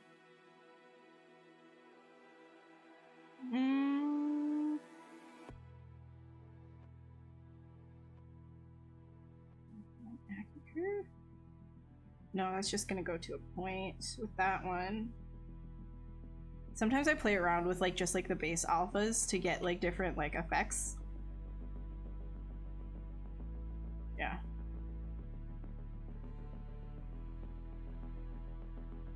And then I'll sharpen these up as well after.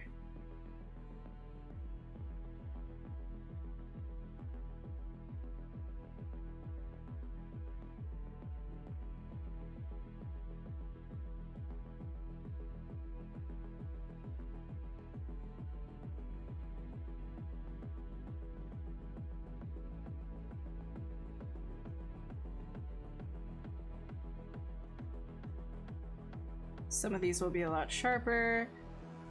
I'm doing it this way because we're thinking like ice as well, so I'll do a little bit of like a transition underneath.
Hey, Ma.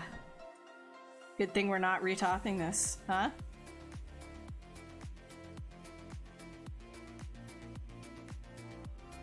Also, if you were to clean this up, it's actually not as bad as like a lot of people think it is.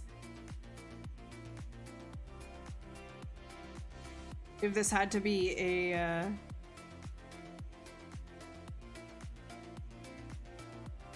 this had to be an asset that you use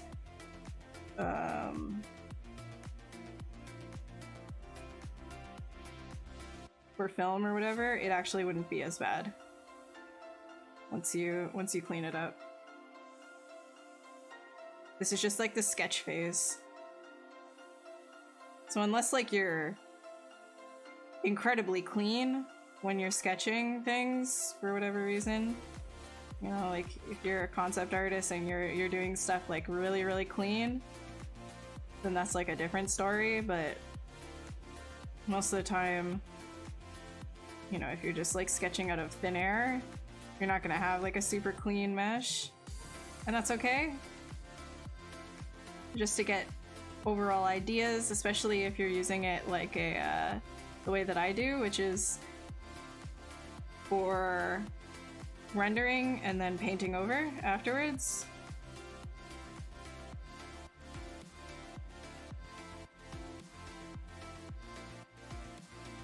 Yeah, man, you can mix any brush with anything. Let your mind go free. This is the thing, right? Like, you know, for a long time, people were getting on my case about just being so, like,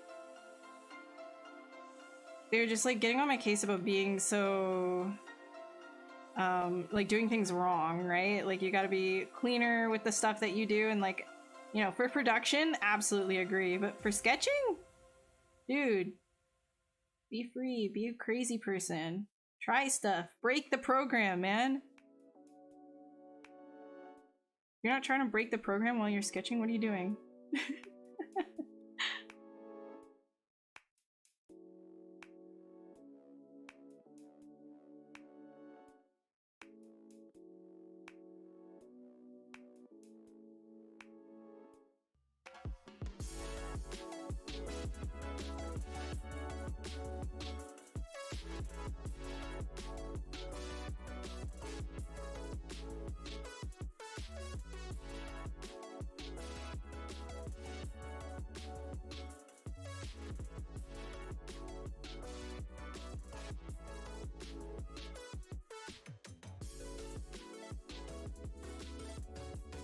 Whoops. Did I shrink that by accident? No, I didn't. Okay.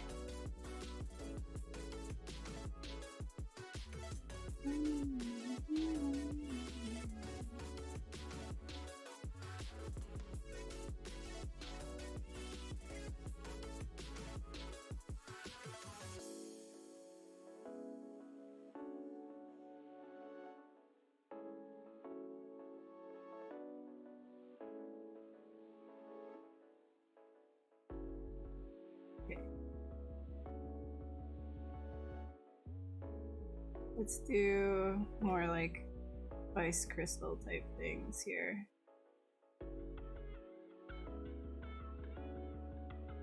Harder shells, cleaner.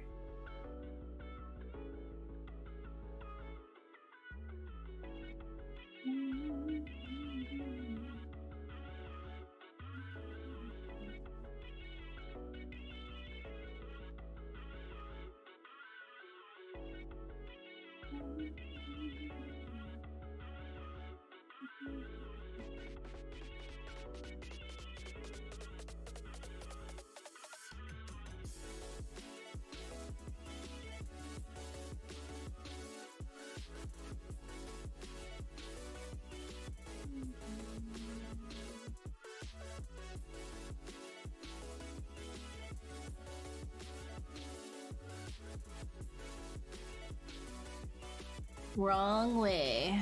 I know. Yeah, it's sketchy though, right? Like if you wanted it to be cleaner, I wouldn't do it this way. But this is good for quick sketchy stuff.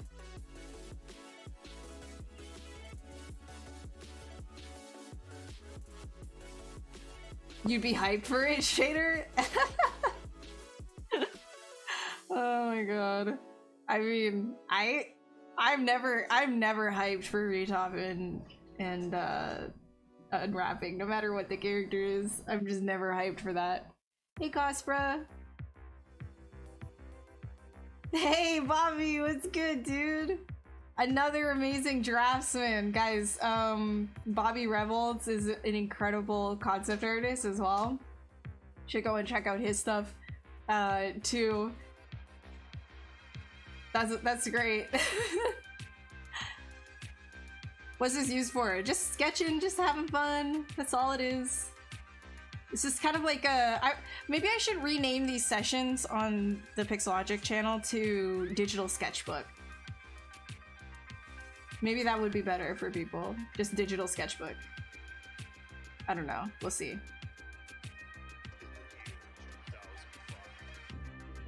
You're gonna retop your... How do you say that? Parasaurolophus. Did I get that right? Parasaurolophus? I don't know which one that is. There are so many dinosaurs. But that's awesome. Yeah, I don't... Or 3D sketchbook. True, true. It shouldn't be... Right? Can't say digital because then... Yeah, true, true, true, true. Right, I was gonna... sharpen things.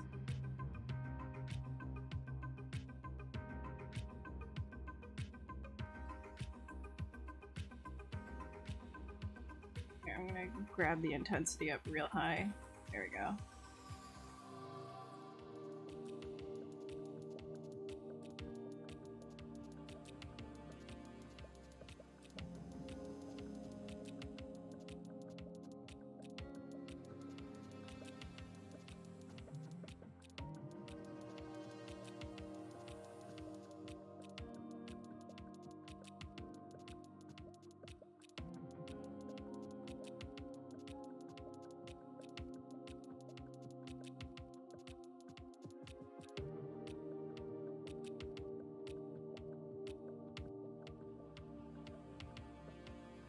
Get more like...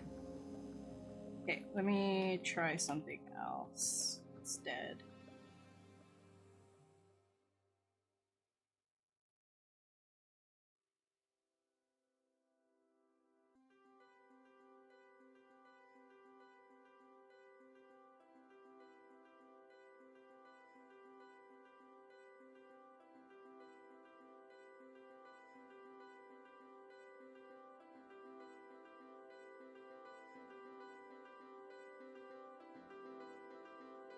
Wondering if that works better. Good.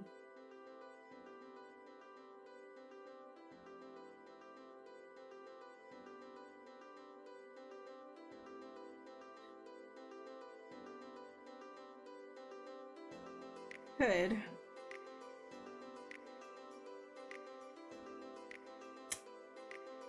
don't think so. Alright, let's see. This thing is not auto-scrolling, it's driving me nuts. Oh, Tomas has Sketchbook? Dang it. Dang it.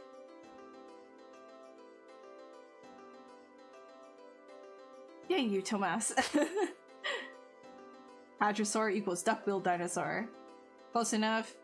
Parasaurolophus or Parasaurolophus. Okay. Hadrosaur with the long. Oh, gotcha, gotcha, gotcha. Gotcha, gotcha, gotcha. That's cool! That's awesome.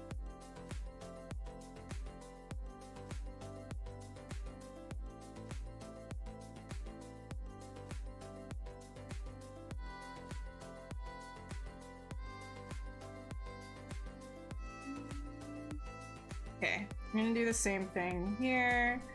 This guy.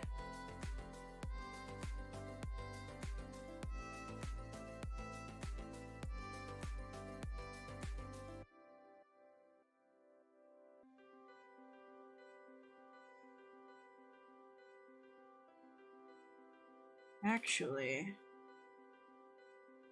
brush, kind of make it come out the side there. Then it'll follow.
Rethorn, how you doing? Mean chicken.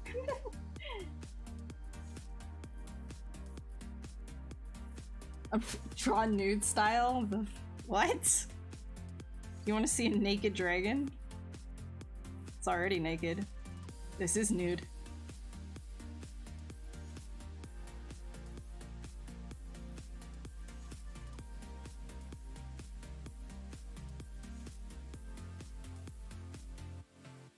Yeah, let me see if I can.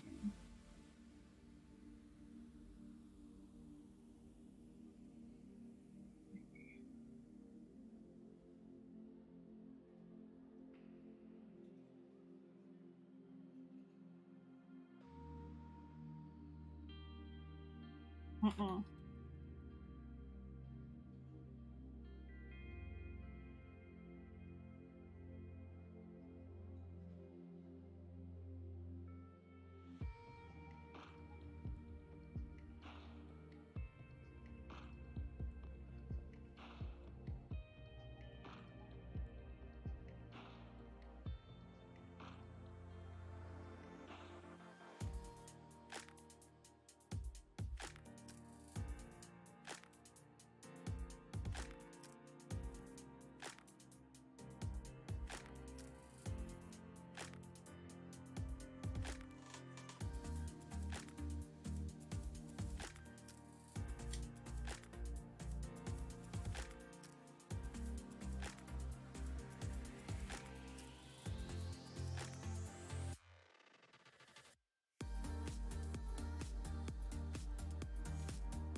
Hate the sun. That. No.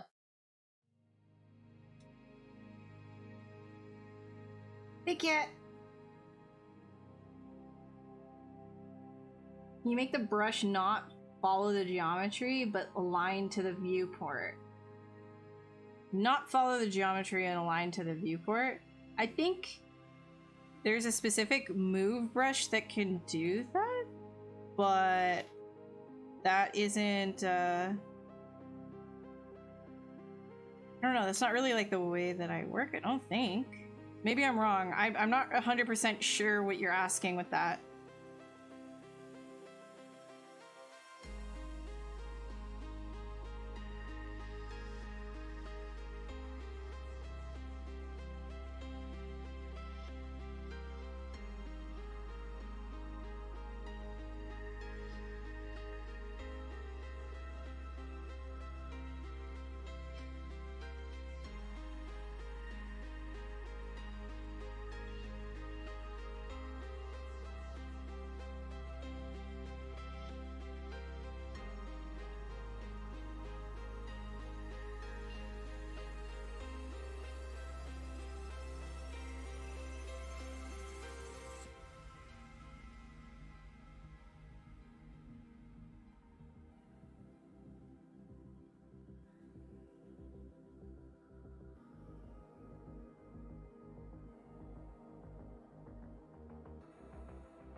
Wishy, wishy, wishy.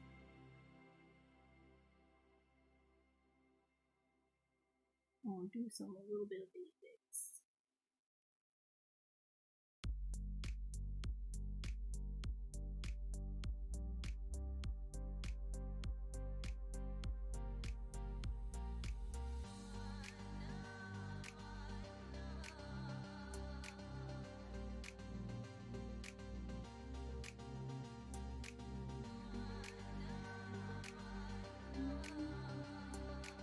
Alright, good night, Shader. Have a great sleep. Oh, itchy eye. Thanks for stopping by. Everything I do would be a Final Fantasy creature. according to stream chat. I appreciate it though. I appreciate the I actually do not play Final Fantasy, so I do not know all of the creatures, but take your word for it.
Have I found any good uses for the mesh splat yet? Yeah, I love splat.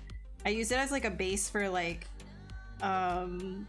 blood, or a base for like drool and stuff like that if I wanted to go quickly. So splat, here, I'll show you the best way to use it in my opinion. So if you go to mesh splat, if you wanted some drool here, just find the right angle, like, you know, just like go up like this, do that, and then you can have stuff like kind of over top. So if you were to do it like this, you're gonna get like straight down, and then you can kind of cut away of that and then use that as like a base for like, here, I'll show you, for like drool and things. If I were to go and hide this stuff right here, get rid of that, hidden. Now you can just use this as like a, you know, it's like a quick brah. Or even, I'll just use this actually as the membranes in the back, like the mouth membranes back here, you know, blah. I personally really like Splat for sketching.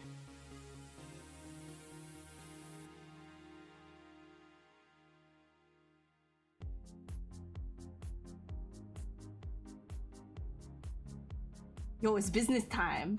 I have no reason to wear my blazers or any of my business stuff anymore. Like, I don't leave the house, so I mean, like, why not? It's business time. We mean business today.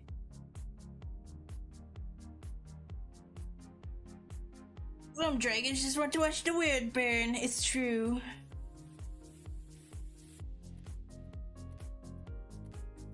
Yeah.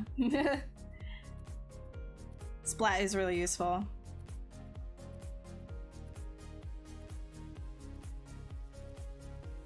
Also, this I'm gonna do more of like it's interesting because like windswept ice, you can kind of get this feeling anyways, but maybe I want to try to simulate it. Let's try to simulate it. Screw it. If I were to do this, I'm just gonna try something. I don't know. There's no real thing like if this is gonna work or not. I'm just gonna try something. Because this would definitely be something that I would just paint afterwards. It's definitely a texture thing. You can make anything look like ice with textures. What was I gonna do? Masking. Where are you? I can read. There it is. Masking. Let's do peaks and valleys.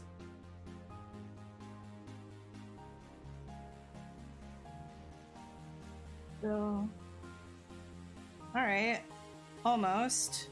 Maybe if I give it a little tappy wappy.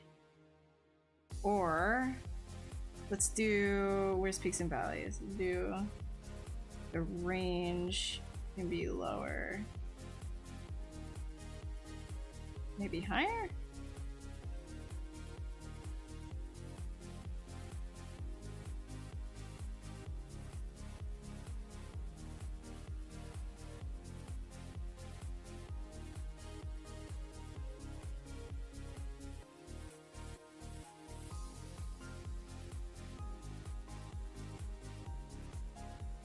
Yeah, there you go. Be like a little base.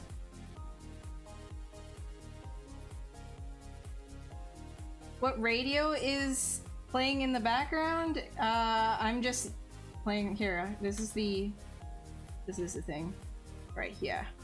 Yeah, AO if you wanted to get into cracks. I'm just kind of like, you know what? Maybe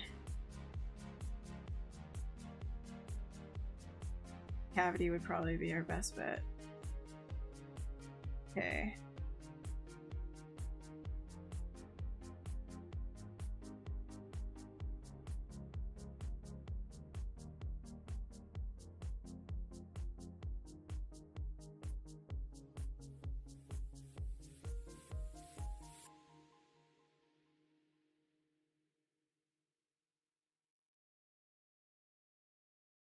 And then if we were to, on top of that, do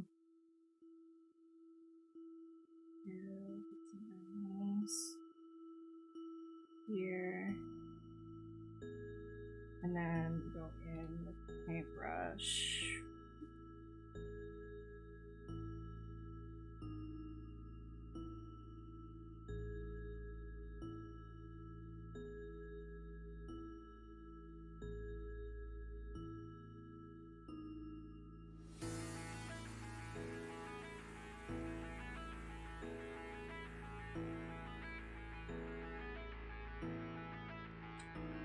Yeah, it's one of those things, like, it would probably be better to deal with a specific shader for this. I'm not gonna try and paint it right now.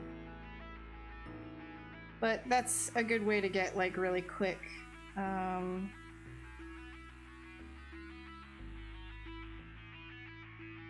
colors onto it. I'm just gonna flow this back.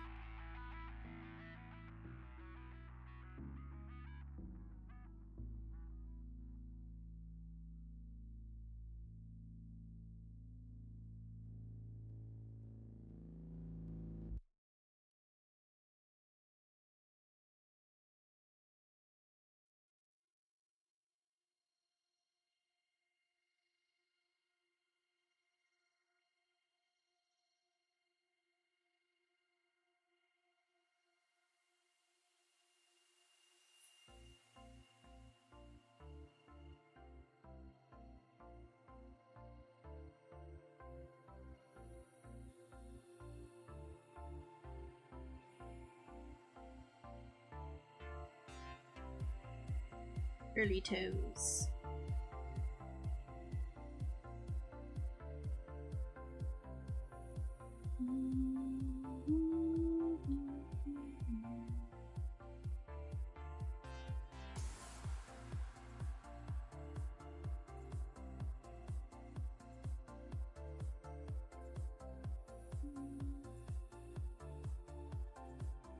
Gnarly boy.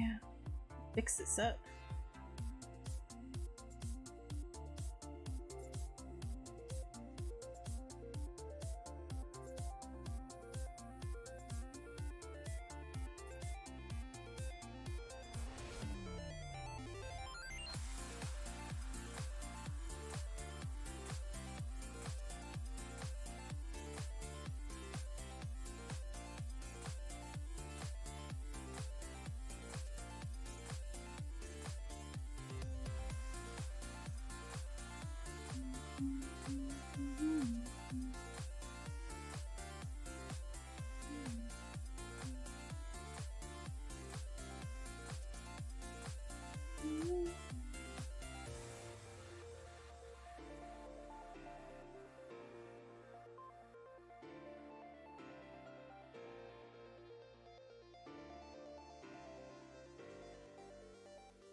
Can I say Mario, drink water? Okay, there you go. Mario, drink water. Hurry.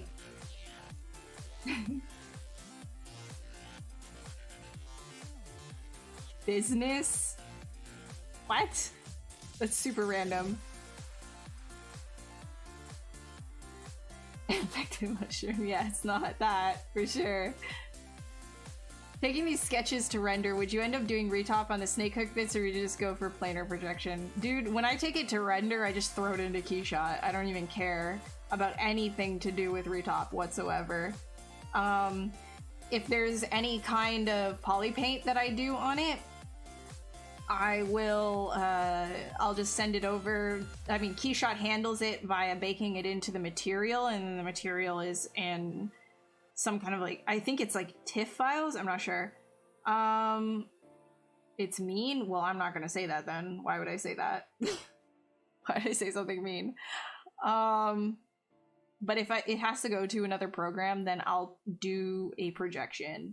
I'll do like a quick ZBrush and then I'll UV that, and then I will do a projection onto that. It is nothing fantastic when you do stuff like that, but I mean, if you have to have the UVs for whatever reason for a sketch, then that would be a workaround. But usually for paint overs, I'll just send it to Keyshot, so I don't even need to worry about any of that.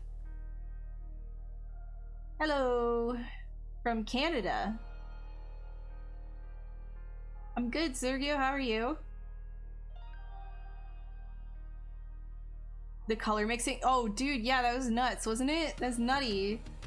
It's like actual like painting in on the computer, like real painting. My workflow for post. So okay, I mean I can like. You want me to open up Red Eden? I can open up Red Eden real quick and then show you guys what that is. Hey, Eddie. In Photoshop, I can do that. NPR render as a sketch. Yeah, you can do that. That's not usually what I do. This is just what I mean by sketching, is just kind of like this sort of thing, and then I'll throw this sketch over to Keyshot and paint over it.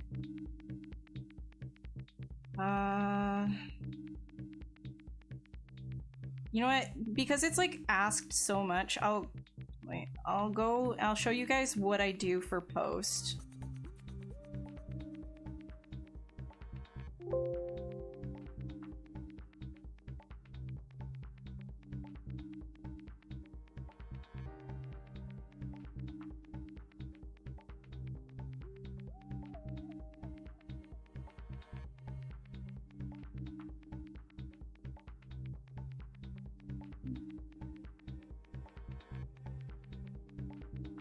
Let me just find it.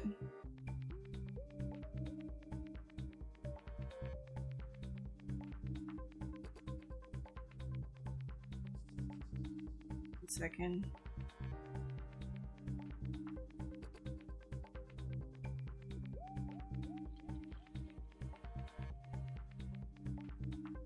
Actually, you know what? I'll open up one of my Jackal things that I did. That one's probably the easiest thing to show you what's going on, because this one's like really quick. I think it has all the layers that it needs to have on it. One second, I'll show you with the screen. Screen one? Yeah, okay. So this is a sketch that I did in ZBrush real quick. Let's open that up too.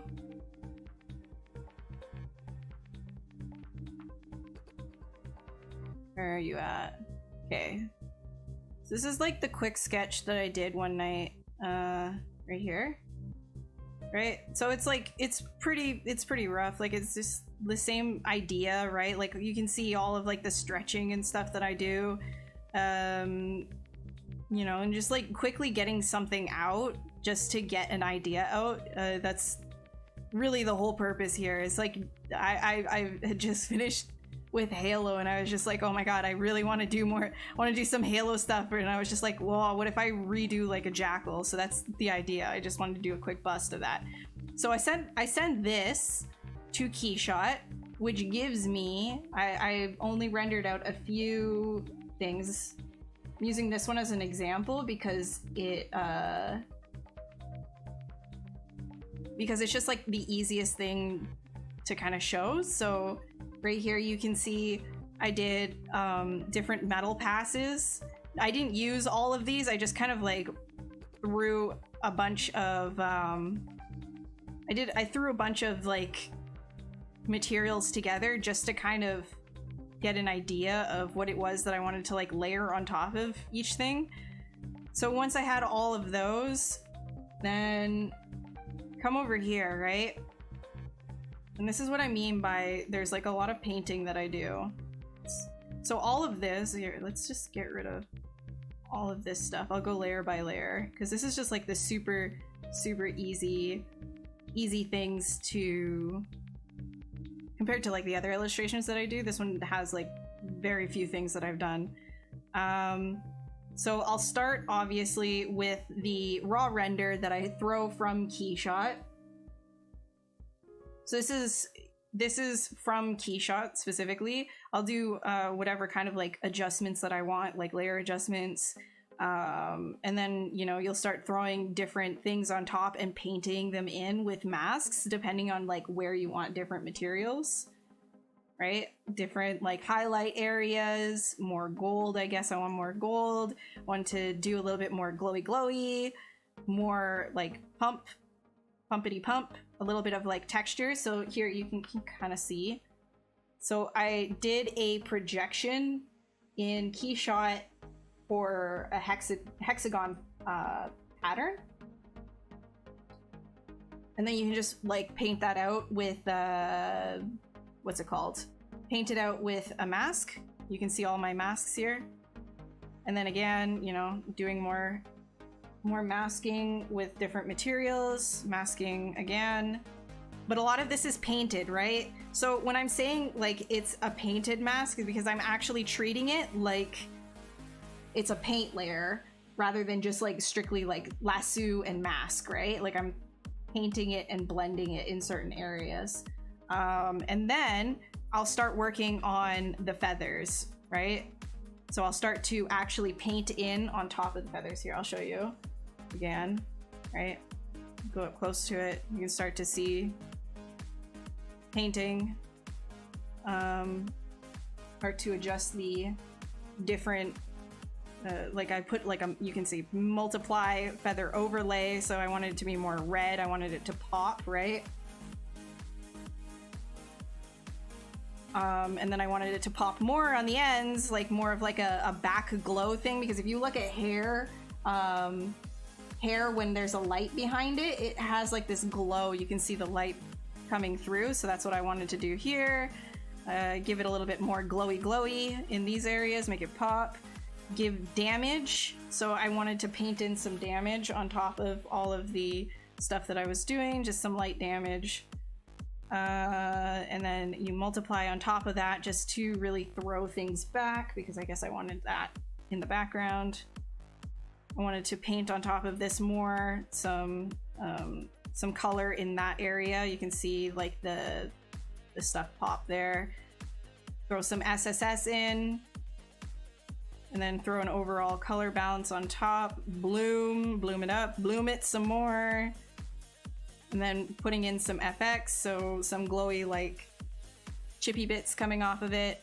And then here, this is where I would actually, this is the more destructive, not really, but kind of workflow, where I will literally take this as a JPEG, throw it out, bring it back in, and now I'm going to do some blue shifting or red shifting, and I will apply that a little bit here and there. I won't do liberal amounts, but you can see the little shift that happens kind of gives a little bit of a woo, you know, you can see the blue shift kind of gives it more of like a glow effect, more like holographic.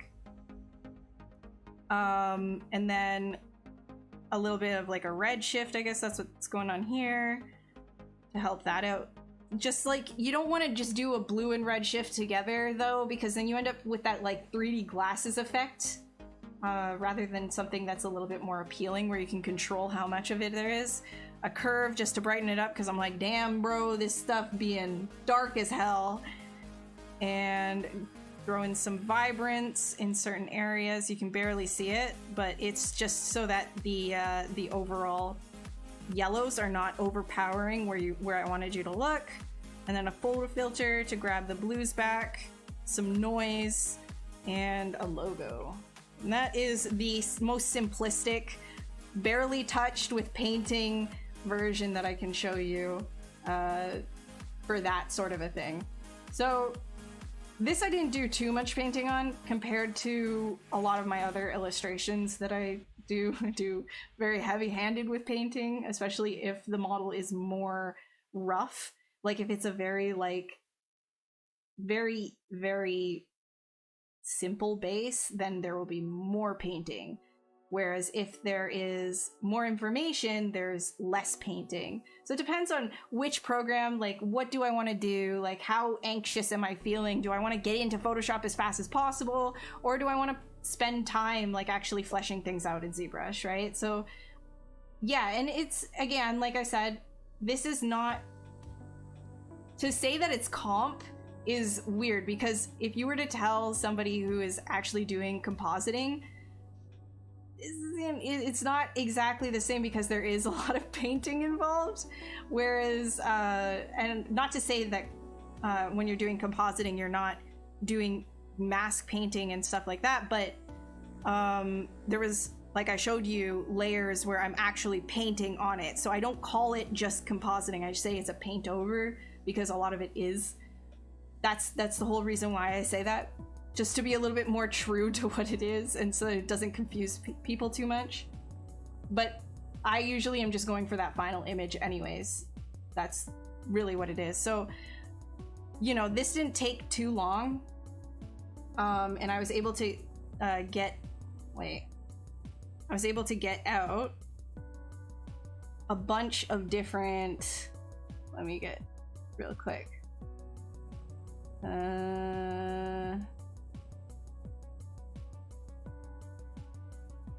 Hold up. Find my folder. I was able to get the three views and do them in the exact same style, like every single one of them, right?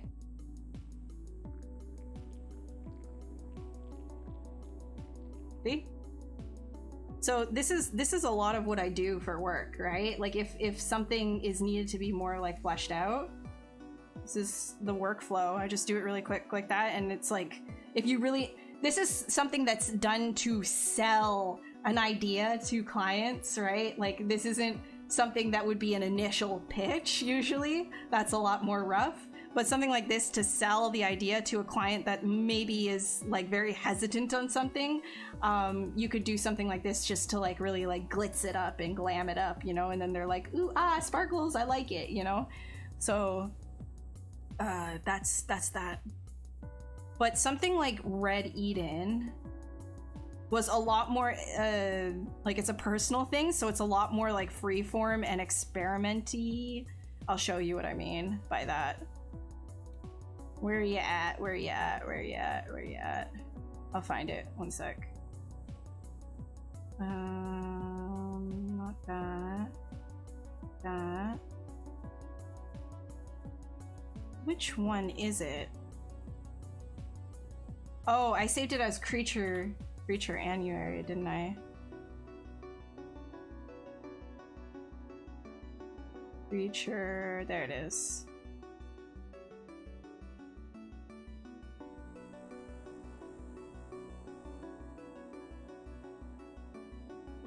Okay, so Piranha Dog, which is what I called like on my ArtStation Red Eden, this one was a lot more editing, you know, than the final sculpt, which was also left pretty rough. But this in general, I didn't do 3 things of that because this is what the sculpt was, right?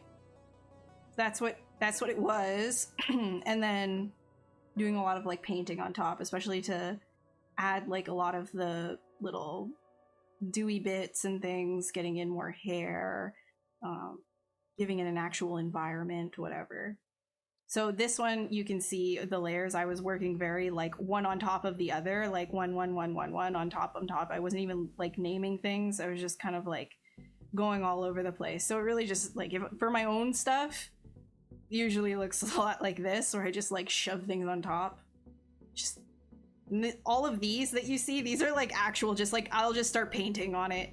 I'll just like right here, right? This will literally be me saving out the entire thing as a JPEG, and then on top of that, just creating paint layers and just like going in with my paintbrushes. and changing whatever I want wherever I want. Yeah, that's the process. Hopefully that helped.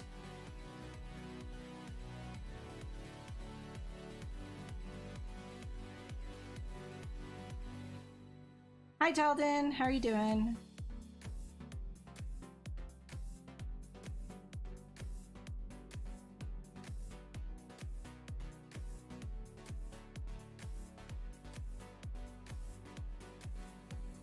Again, what I'm saying and showing you with that workflow, it is specifically for final image only.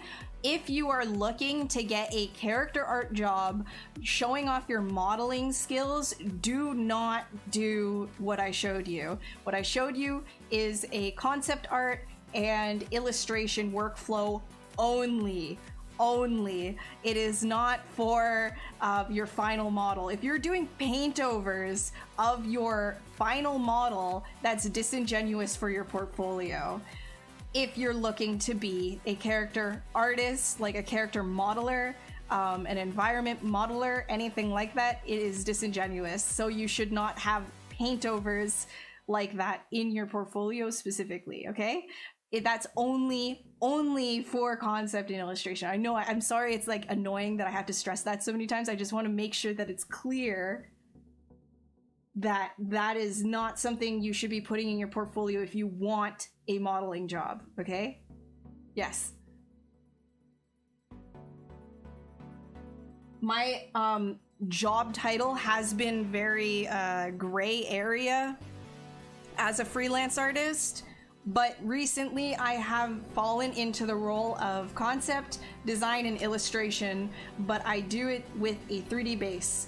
So I wanted to clarify that as well going forward, because a lot of people in here are looking to be character artists for games, film, TV, etc. What I do and what is in my portfolio is more geared toward design, concept, and illustration.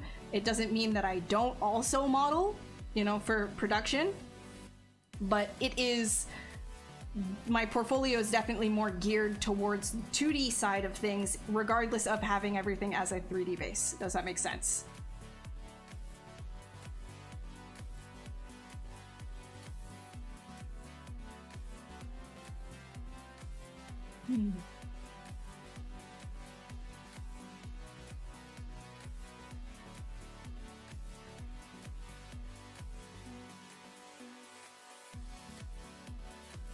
What would change about this process if you had to put this sculpted asset into a full environment?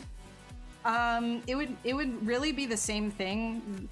Like a lot of the time I create little environments for, I mean, I can't show you any of the stuff that I do for work, but there's a lot of times that I will do even like beatboard illustrations, right? There's been a couple of times that I've had to do beatboard illustrations where they will give me a scene and I have to recreate that and flesh that out for a film or a TV series, right? And sometimes, like, that's been a cityscape at some point. I've had to do like a volcano landscape type thing before. It's all kind of the same thing. So if I find that maybe certain things are too big in a scene, I'll render out specific things and then I'll like kind of put it all together afterwards in Photoshop and paint what I need to make it work afterwards. But it's really the same thing, you know? So if I need to model a building for a final image, I will. I can quickly do that. A gummy bird? No.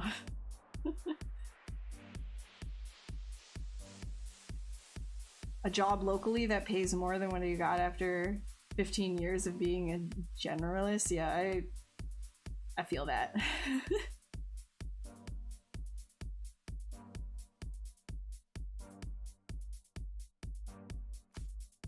A Dark Souls version of a chocobo from Final Fantasy.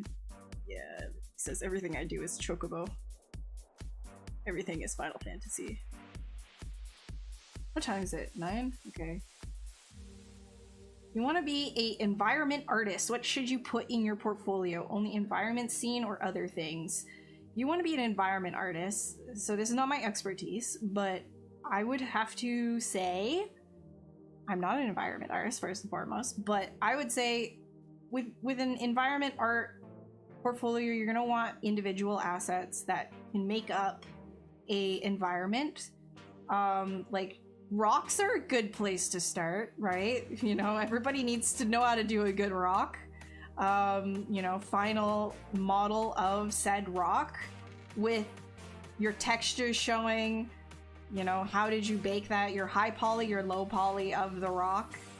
And yeah, if you could do like little like scenes, environment scenes that show off your ability to put multiple assets together and not only use Unreal 5's like insane topology handling thing, you know, with Quixel.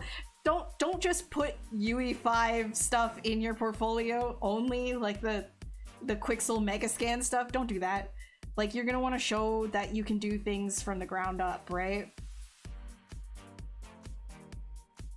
But for anybody who's looking to be a modeler, right, not a concept artist or an illustrator, etc., a modeler, if you want to be a modeler, then you need to show your topology in your portfolio all the time. Show your topology. You can't just show your sculpt. You can't just show the final image. You have to show the whole pipeline that you went through. Otherwise, it's disingenuous and you will not be qualified to be a modeler, because you need to be able to retopologize your models, bake them, texture them, right? Nanite everywhere, yeah, please don't.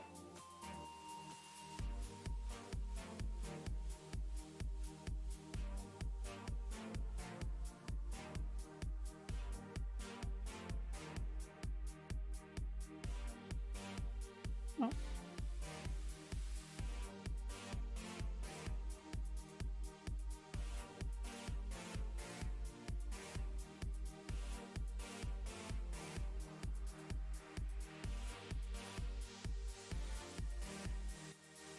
Of course, yeah. No, I'm sorry that I can't like flesh things out even further for you guys either.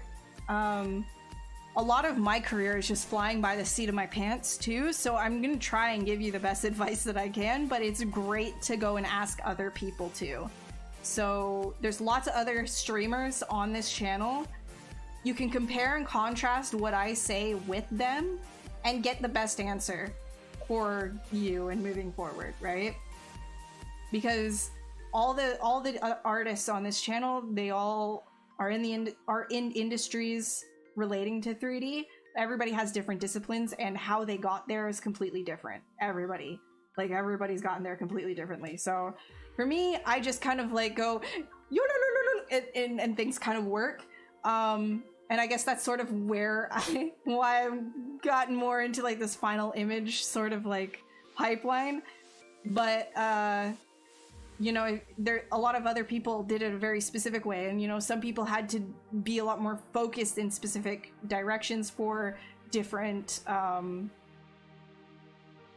different jobs within the industry too. So always go and ask multiple people. Don't go off of just like one person, because there's so many other people available here to answer your questions. You might land a job that your portfolio isn't necessarily tailored towards. Your portfolio is filled with characters and creatures. You work in art. Yeah.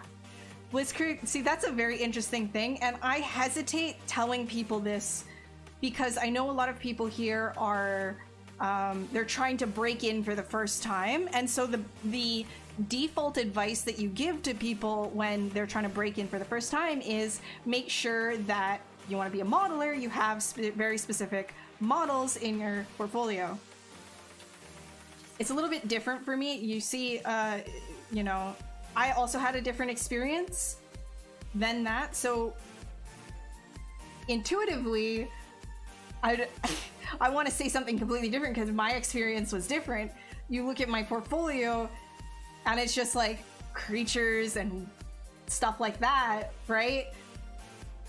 I work in animation. I do a lot of kids stuff and stylized stuff for a living. I do creature stuff as well, but a lot of my income comes from stylized work and cartoons, right?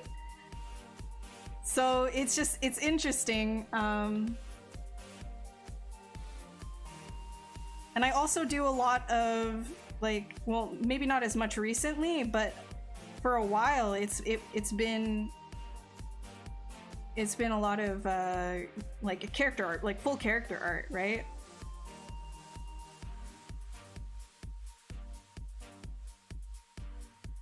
Like regardless of my portfolio, still get character art jobs, but it's not the case all the time for everyone. So the general rule of thumb is for making sure your portfolio is suited for what it is that you're looking for. That's a good place to start. It doesn't guarantee that. Sometimes an opportunity will come up, you know, and it doesn't exactly fit your portfolio, but it's the fact that your portfolio was in that position in the first place that even got you that opportunity. So I still stand by that general rule of thumb of like, okay, well, if you want to like go to be a modeler, then make sure you have, you know, your model stuff in your portfolio. Been talking a lot.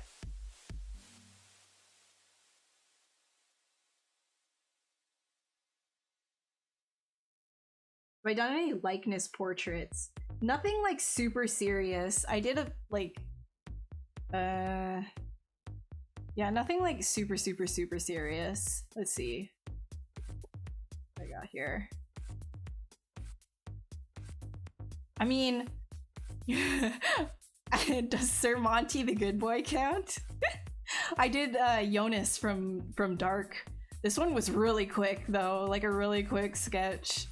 And you can tell it's very like paint over.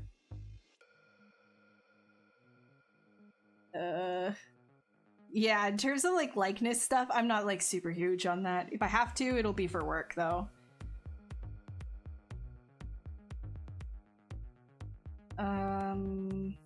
Yeah. Super scared of income stability in this field, so you went more into tech financial area. Now you wish you just kept the art creative side.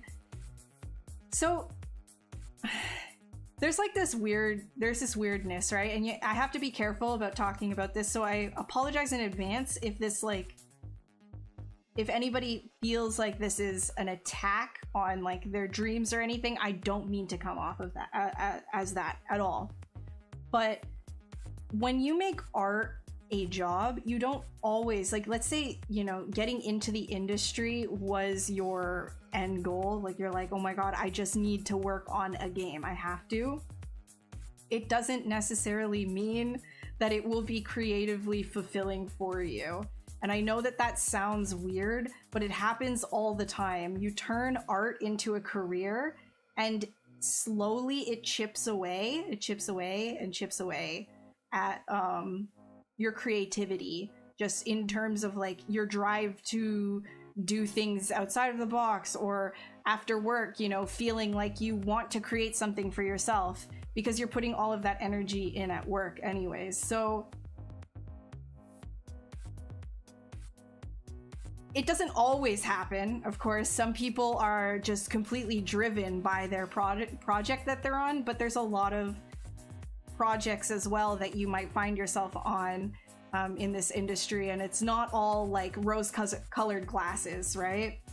So even though you chose to go down the financial route, that is, you could kind of look at it as a silver lining too, that you have all the time in the world to be your own artist and to do your own things in your spare time if you have it, right? Whereas if you were working for an IP, you would be working on your favorite IP, which is super, super cool, but creatively for yourself in the long run, it might impact that. So could be a silver lining. That's why I tell people, you know, like, it's not as important to just shove yourself into the door, unless of course that is like your dream, your absolute dream. And I know it's a delicate topic. It's a really delicate topic because a lot of people just, they want to be in the industry. They just really, really, really want to work in games, or they really, really, really want to work in VFX. But at what cost, right? A lot of, and that's the reason why a lot of juniors are getting paid so bad in a lot of these bigger studios, is because a lot of you know, fresh-eyed kids, I guess, or you know, people that are looking to change their life around completely, and they're just like, whatever, we'll throw it up into the air. They're desperate to just get into the industry, and they'll accept like a $40,000 salary or something like that, and it's brutal. It's really brutal. And I just think that it's more like, you know, if they'll even accept something that's not necessarily what they want to do just so that they get into the industry. And I think that's it's weird, because you have to address, like, you know, why is it that you want that so bad, right? Why is it that you want that so bad? Is it because you want to do art for a living so bad?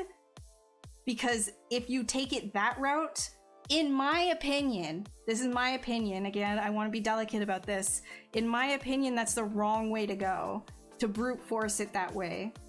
You want to do art for art specifically, and you're an artist, is to brute force your way into a junior position, take garbage pay, because you'll be worked in a way that might chip away at that fulfillment.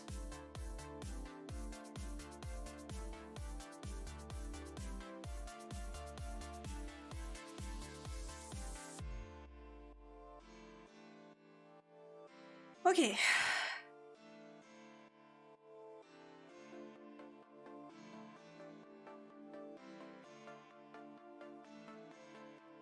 I'm sorry I'm talking so much. It's just a lot of these things are coming through right now. I know people would be like, oh, you didn't even like sculpt for half of this. I understand. That's really frustrating for some of the people that come here just to see like the workflow. I'm sorry. I apologize. But I also want to like answer questions. There's a lot of other people on this channel that go through the workflow specifically without stopping. But I want to help as much as I can. But I guess like a lot of the advice that I give isn't, it's more of like on the emotional side of things rather than extremely practical, like specific advice. It's just stuff more to think about and take into consideration when you're making decisions.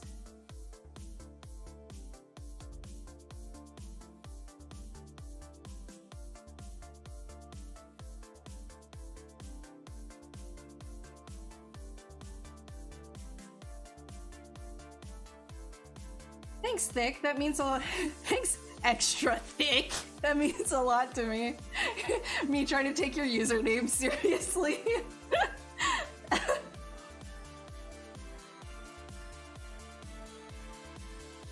I guess people call me, people have called me jaded since I've been a junior, though. I remember it very clearly.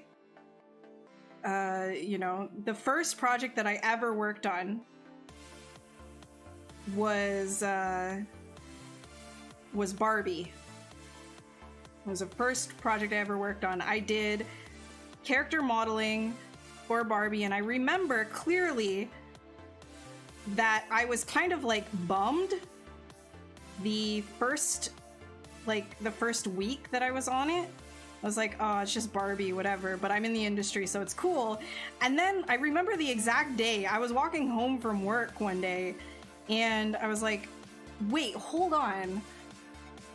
I am working on character modeling for the main character of this huge IP. That's sick. I should be stoked. I should be so stoked. And like, I was just jazzing myself up. This is dope. This is so cool. Barbie is huge. Like, this is sick. And then literally the next day, I was like, wait, it's not sick though. Like, this isn't super cool.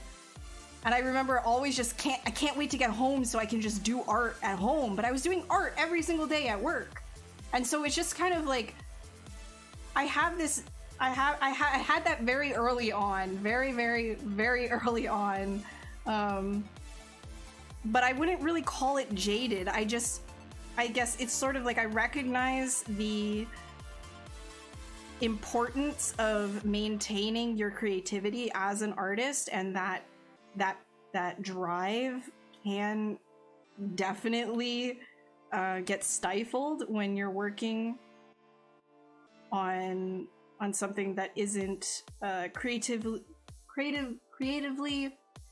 I guess fulfilling at the workplace, but it's still requiring you to use that part of your brain, so it can be very frustrating.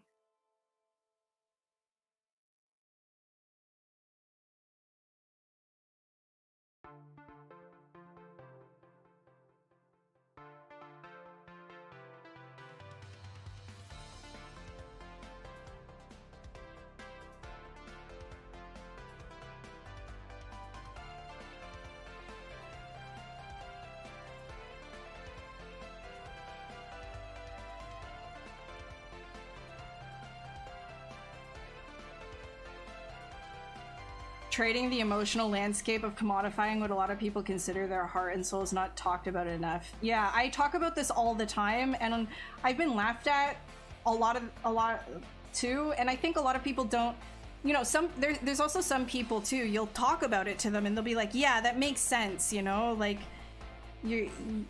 that totally makes sense, you know, you don't need to hyper monetize everything that you do, you know, all this kind of stuff, because at the core of it, being an artist for yourself is what matters, and they'll repeat all of that to you. But I don't think that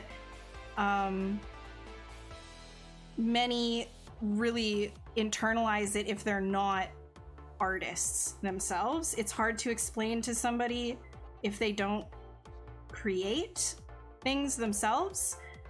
They'll agree with it a lot of the time, but they'll go right over again the next day and be like, wow, that's a really cool piece of art you do. Why aren't you selling that as a print? And it's just like, what did I just talk to you about the other day? What did I just... So it's like, there's this weird disconnect between, okay, and again, please, I don't want to get into politics or anything like that when I say this. I'm just saying that when it comes to creativity and what capitalism is, it's hard to have the two meld and synergize very well for a lot of artists. You'll find yourself when hyper monetizing things and turning that passion into a source of income, like you live off of it, and also that idea of like hustling for it, like, you know, you always have to be doing something to make money, like every single creative thing that you do has to make money. You'll find yourself stuck in a box a lot of the time, and you won't really know what it is that you want to make, or you'll make something and you'll be like, that doesn't feel like me, because you're doing it with a different intention. You're doing it for the sake of money. You're not doing it for the sake of creating and expressing yourself anymore. You're doing it for money. And to find that balance is very difficult. It's like oil and water. So you have to be very, very well aware of yourself when you're dealing with that as well. And if you're finding yourself in that kind of box, is there a way to carve out time at home by yourself to express yourself, you know, even if you're not posting it online? It's important to just like doodle and express yourself. Like, I mean, why do you think I sketch like this? Because I don't really care as much about what people are telling me is going to necessarily get me a job all the time when I'm doing art. I'm not always worried about my portfolio specifically getting me a job. Now, again, different. We have to find the gray area here, because this is sort of the next level of talking. Like, okay, I'm not saying this is what you should do for your portfolio. I'm just saying that I had to find a way to have fun in 3D that wasn't so specific. you know, and going step by step by step, because that isn't the kind of person I am. I need to, like, I need to get out of the box.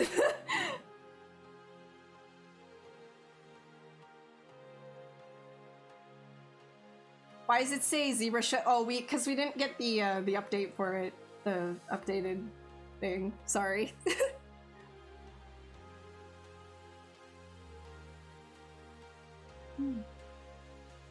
My voice is gone. Yeah, I love putting little extra skin bits. I really like that. Do that for a lot of my stuff. Just do a quick mask line, like this, and then you can pull it out.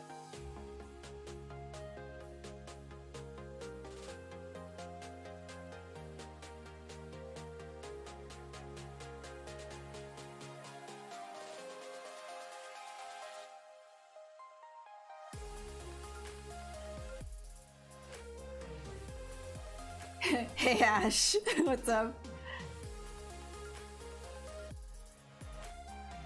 How long have I been doing sculpting and art in general? I've been drawing since I could hold a pencil, but I've been sculpting, I think, for 6, going on 7 years, something like that.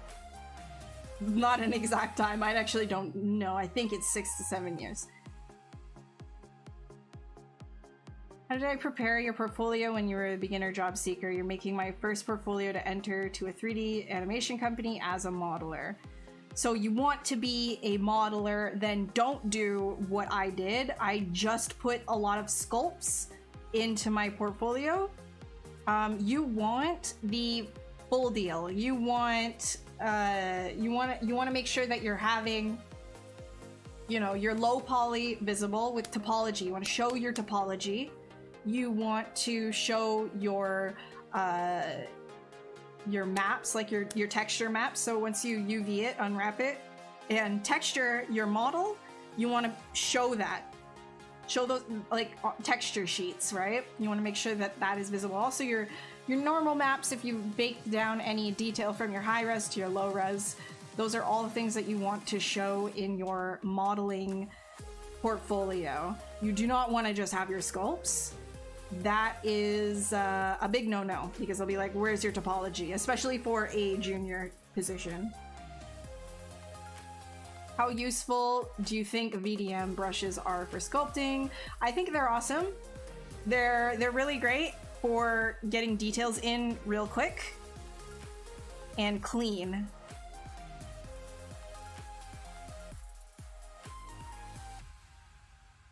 I just personally don't really like use them when I'm doing like quick sketches, but they're very, very useful when cleaning stuff up and getting in like a bunch of details in there.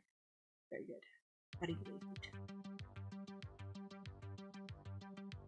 Ugh, my voice hurts now.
No, I'm not using any reference for this. We're just sketching.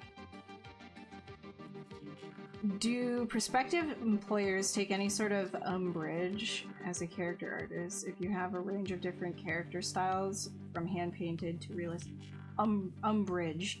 I'm sorry, my brain is bad. Let me just quickly... Umbrage. Oh, annoyance. Do employers take annoyance? I don't... I guess that really depends on, like, how, like, name brand your employer is. Right? Like, if you are, you know... I wouldn't say they would take annoyance at it. They would just say, we're not 100% sure if you can do our specific style. And the more like name brand you get, like I'm talking like Blizzard, right? Or Disney, then you need a very specific style or range of style within that realm that very much like they can look at that and be like, I am confident this person can replicate this style over and over again. We can hire them. If you're going for more of like, you know, a studio that might not be as name brand, then you're gonna have a lot more luck with your portfolio ranging all over the place. I personally say like model and sculpt what you like, because that's gonna dictate the like the direction that you'll be more happy going in anyways. No Wordle stream? No, that would have to be on my stupid channel.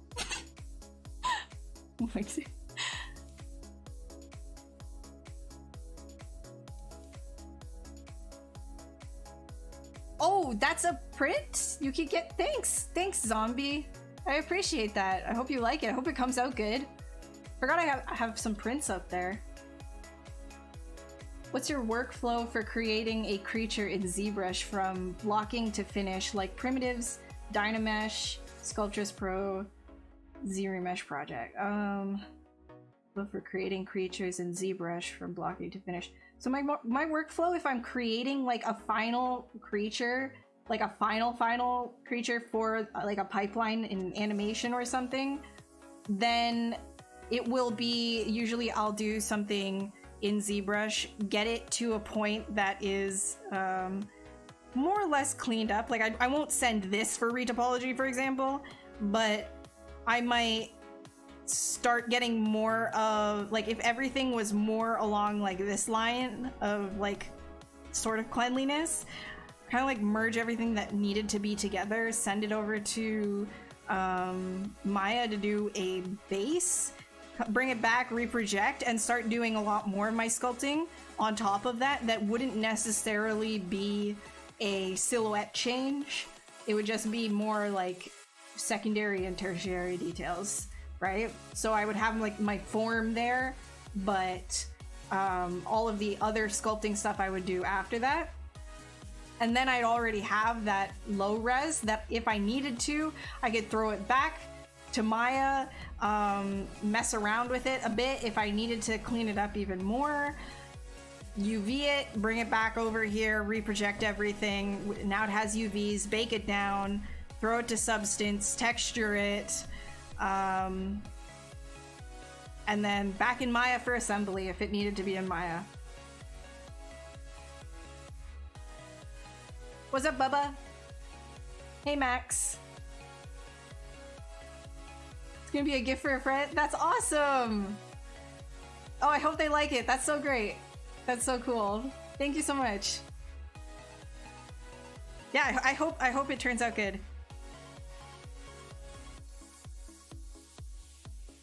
ArtStation's got some pretty good prints. Printers, I mean. Like, they use pretty good printers.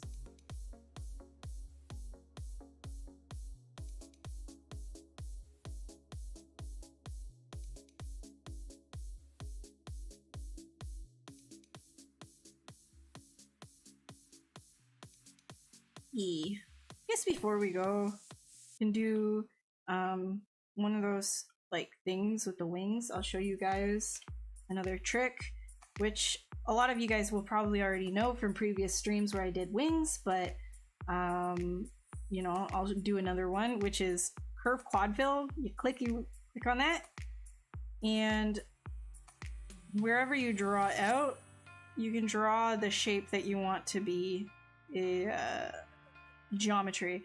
So if you want it thin, then make a smaller brush, and then you'll just have to like do a move into position.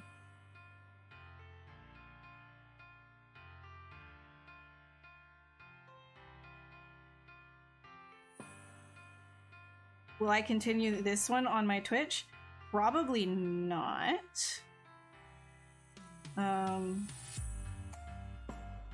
I never finish any of the dragons that I start. I just get bored of them. Because dragons are literally my comfort zone. I'm just like, what can I do that's more of a challenge? I don't know. I like doing dragons, but I think for the amount of dragons that I have done, just even like as drawing, I used to only draw dragons when I was a kid.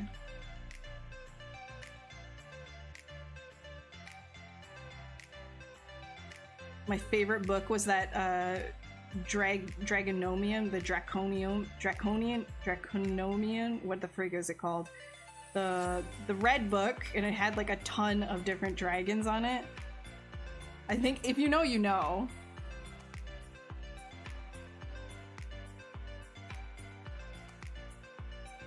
You got Liera. Oh, you got Liera. That's so great. Oh my god, that's so funny. Awesome. Dude, thank you so much, Zombie. I appreciate it. Shoot, what was it? The book that I was trying to talk...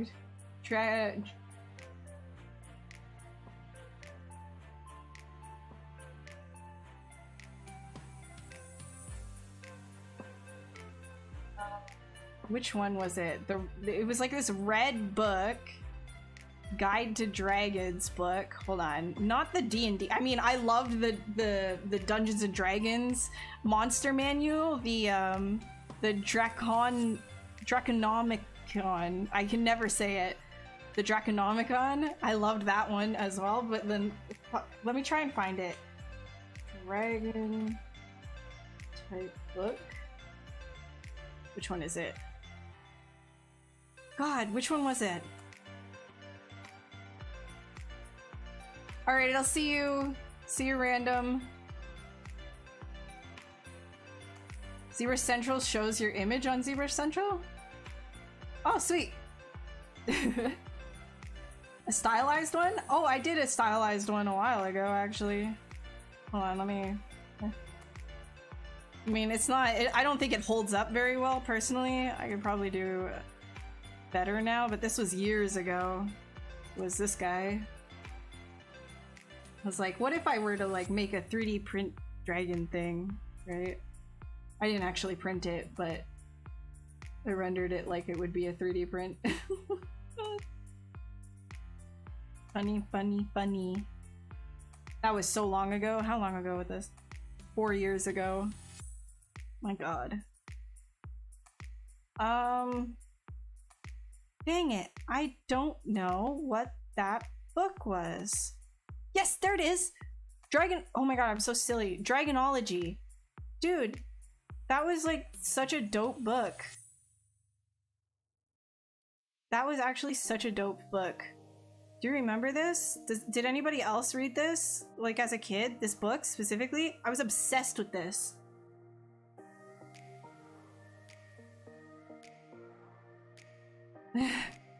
I loved this book.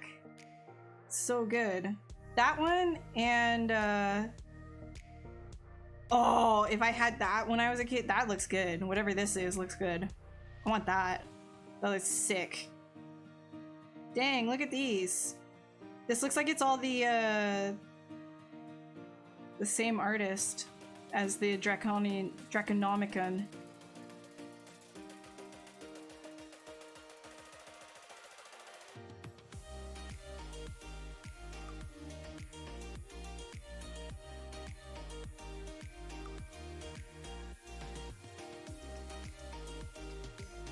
You still have that book? I'm jealous. I wish I still had mine. Oh. I don't have anything from when I was a kid. Makes me sad. That was such a dope book. For real. Oh, did I not? Silly me. Need to split that off.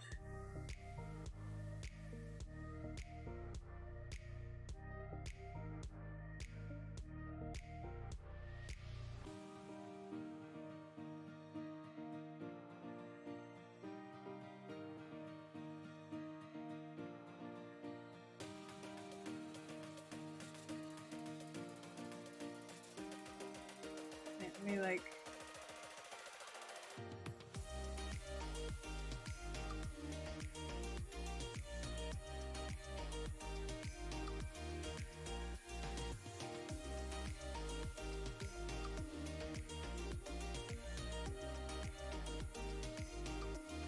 Do I have back face masking on this? What's going on?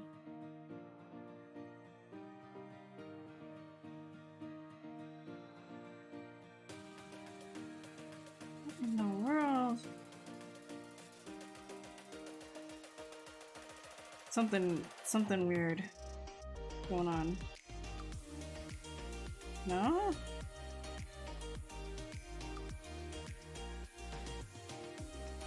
Oh my god, I'm so... okay. There we go. That's why. Eh? Now you're single-sided. Oh, I only brought over the one side. That's okay. One-sided geometry it is. That's fine. We can just do that. My bad. Wasn't paying attention. I was thinking of dragons.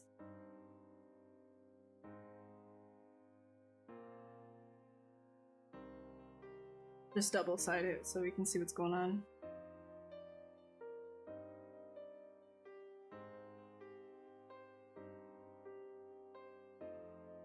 Yeah, like that was me when I was younger.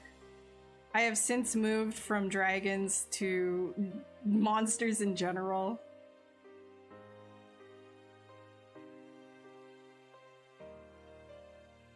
My whole thing was like, it was first dinosaurs, and then dinosaurs evolved into dragons, and then dragons evolved into creatures in general. And now, I have evolved into liking black holes and space. I wonder what my next interest will be.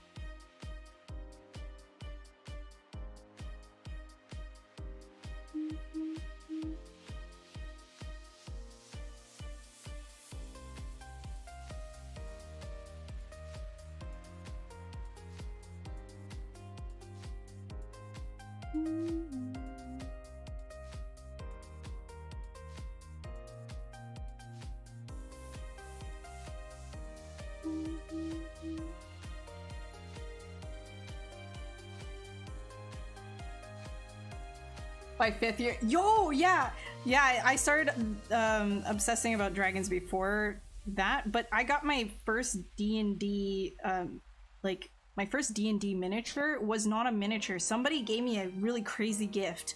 Somebody gave me, you know, that Red Dragon D&D like tabletop thing? I wish I still had it. The thing was crazy. It was a whole red dragon. It was like this big. That was my first D&D tabletop thing. I wanted to say mini, but it was not a mini.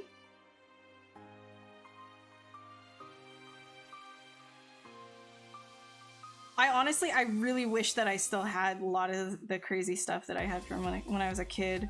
So much cool stuff. It's all gone. Feels bad, man.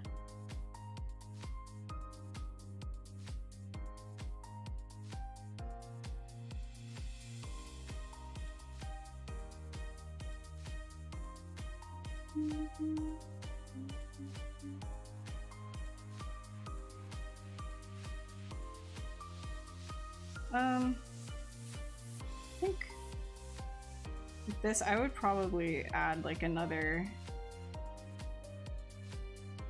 Yeah, I'd probably add another one, but for the sake of the stream right now, I'm just gonna do it like this.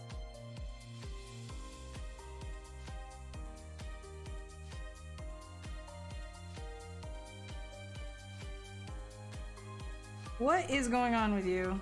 What are you? Huh? What do you think you are? Leave, foul creature. There, I fixed it. It's gone now. We'll never bother you again.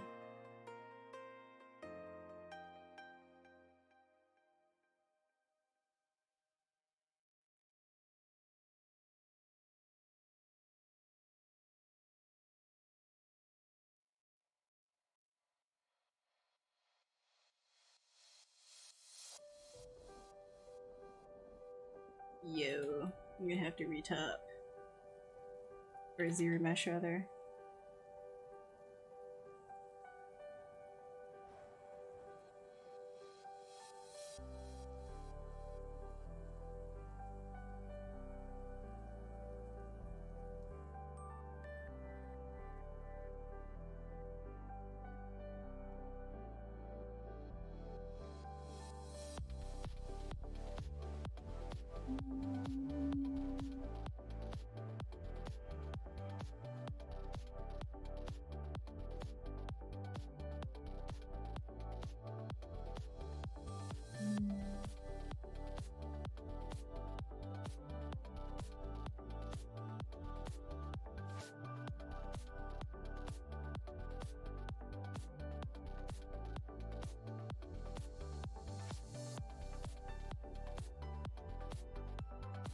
There's nothing wrong with a good gravity well, that's true. Talden. Everybody loves a good singularity. Oh, I went through the tardigrade phase. Absolutely went through the tardigrade phase. I love seeing people going through their tardigrade phase for the first time. Because they're just like, oh my god, I can't believe something that small can resemble something big. That's crazy. And I'm like, yeah, you just keep going down that road. Wait till you realize the general pattern of everything microscopic to macro. You just wait. Just keep going down that path. Can't wait. If I delete your subtool accidentally, how can you bring them back? Yeah, you're gonna have to hope for a quick save for that one. Sorry.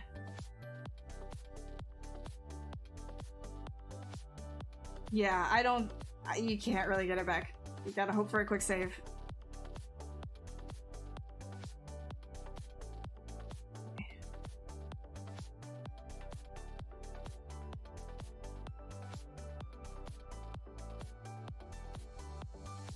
I'm just gonna save this. And so, like, the arms, here is like something, you know, the sculpt that I did last stream. I'll show you quickly. The sculpt that I did last stream, I was gonna continue it, and I kind of kept going, but only with the arms. I didn't finish anything else, but this is kind of like where I would take things in terms of like a sketch for that, right? I think I posted this one on Twitter, but I just get so like bored with stuff, I just kind of like leave it alone. But I wanted to have some like hard surface elements like intertwining like just really delicately with everything else, but then also like have it nice and organic and creepy. And then I would have like had that there and done the same thing with the face, but I just got like so like impatient, right? Wait, do I have everything singled out on this one or nah? No, I don't.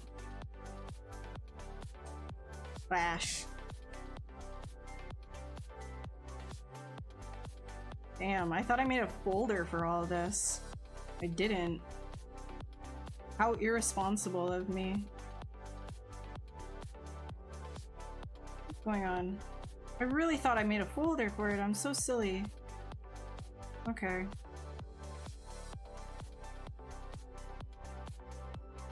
That's my bad. I guess it's in like a different version that I'd saved. But yeah, that is that's and then I would like do that for everything. Easy peasy. Easy peasy.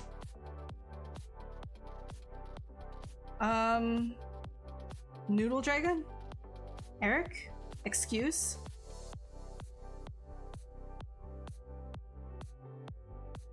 Noodle Dragon? What are you talking about? What are you talking about? Okay. And then there was one other thing as well that I wanted to show. Actually, two other things. Just to get everybody like caught up on like what the heck is going on with like the billions of projects that I'm always working on, like the many sketches and things. Then I also have the Xenomorph that is gonna be okay. Stylist League. Where you at? This one, we're going to be continuing again on the Stylist League. I have not finished it because I have to take my time with it because we're doing this on stream only, which is very like, ooh, for me, right? So I might cheat a little bit if I have time tomorrow to do a little bit of like the legs or something just to get it into a position where I can start doing like high def detail and then posing on stream maybe on Friday, because Friday is the Stylist League. Again, if you don't know about Stylist League, I'll give a little plug. This is Mike and Bradley's thing. Let me grab it for you guys. You can see the beginning of this one. We just kind of like talk that stuff. There you go. What do you suggest for learning? Any particular tutorials? If you're learning ZBrush, there's Z Classroom, and then there's also, I always recommend Michael Pavlovich. Wonder if they watch your streams? What, Mike and Bradley? They've been in here a couple of times. Okay, and then the other thing is something a little bit more silly that I'm working on.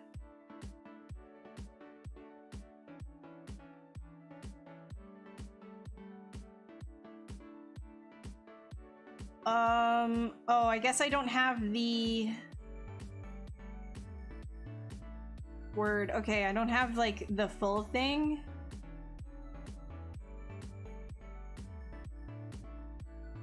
Do I have it? Oh, I don't have like, okay, I'll just show like a little snapshot of like an illustration that I'm starting. It's very, very, like, it's rough stages. Maybe very rough. One sec. Starting, here we go. Hell yeah. And then this is the other thing that I'm doing. Hell yeah. I don't have like anything past that right now, which is very annoying. All right, so that's keeping you guys up to date on all the stuff that is happening with that. This one is this. And I think that'll be it for today. Unless you have any other questions, you can let me know. If I wasn't so tired, I would go over to my stream, but I'm not feeling, my voice is just totally cracked right now. So if you want any of my socials, they are right here, including my own personal stream, which is, just know that it's not the same vibe. It's just not the same vibe as these Pixelogic streams. Yeah, I have my own stream. It's not the same vibe. So if you're looking for a tutorial, it ain't this. This is psychotic. This is absolute like crazy nonsense. But if you want that, go for it. But it's psychotic. But yeah, if you have any questions, feel free to ask in like DMs or anything. Always do my best to answer. And I guess that'll be it. Follow Pig's Logic on whatever platform you're watching on right now. Or I guess Maxon. I have to get used to that. I'm so sorry. Follow the ZBrush channel. And if you liked this kind of like exploration stuff and you want to try it for yourself, ZBrush does have a 30-day free trial if you wanted to get in there and get messy. They also have a free forever version, which is ZBrush Core Mini. That one is just Sculptress Pro. It's a stripped down version of the program if you just wanted to try getting your hands on digital sculpting for the first time without all the bells and whistles. So you can try that as well. When do I usually stream? Usually I stream on this channel on Wednesdays at 6 to 10 p.m. EST. But on my own channel, whenever I announce it on any of my socials, it's always random. Like I said, this is some psycho shit right here. That's crazy. This is crazy. It's not the same vibe. It is not the same vibe. Do not expect the same vibe. That's true. That's true, Vicious. All right, guys. So again, that'll be it. We done. Have a great night. This was this big blasty boy. Bye-bye. Good night. See y'all in the next one. Yeah, Friday. Stylist League. Okay. Okay. Bye-bye.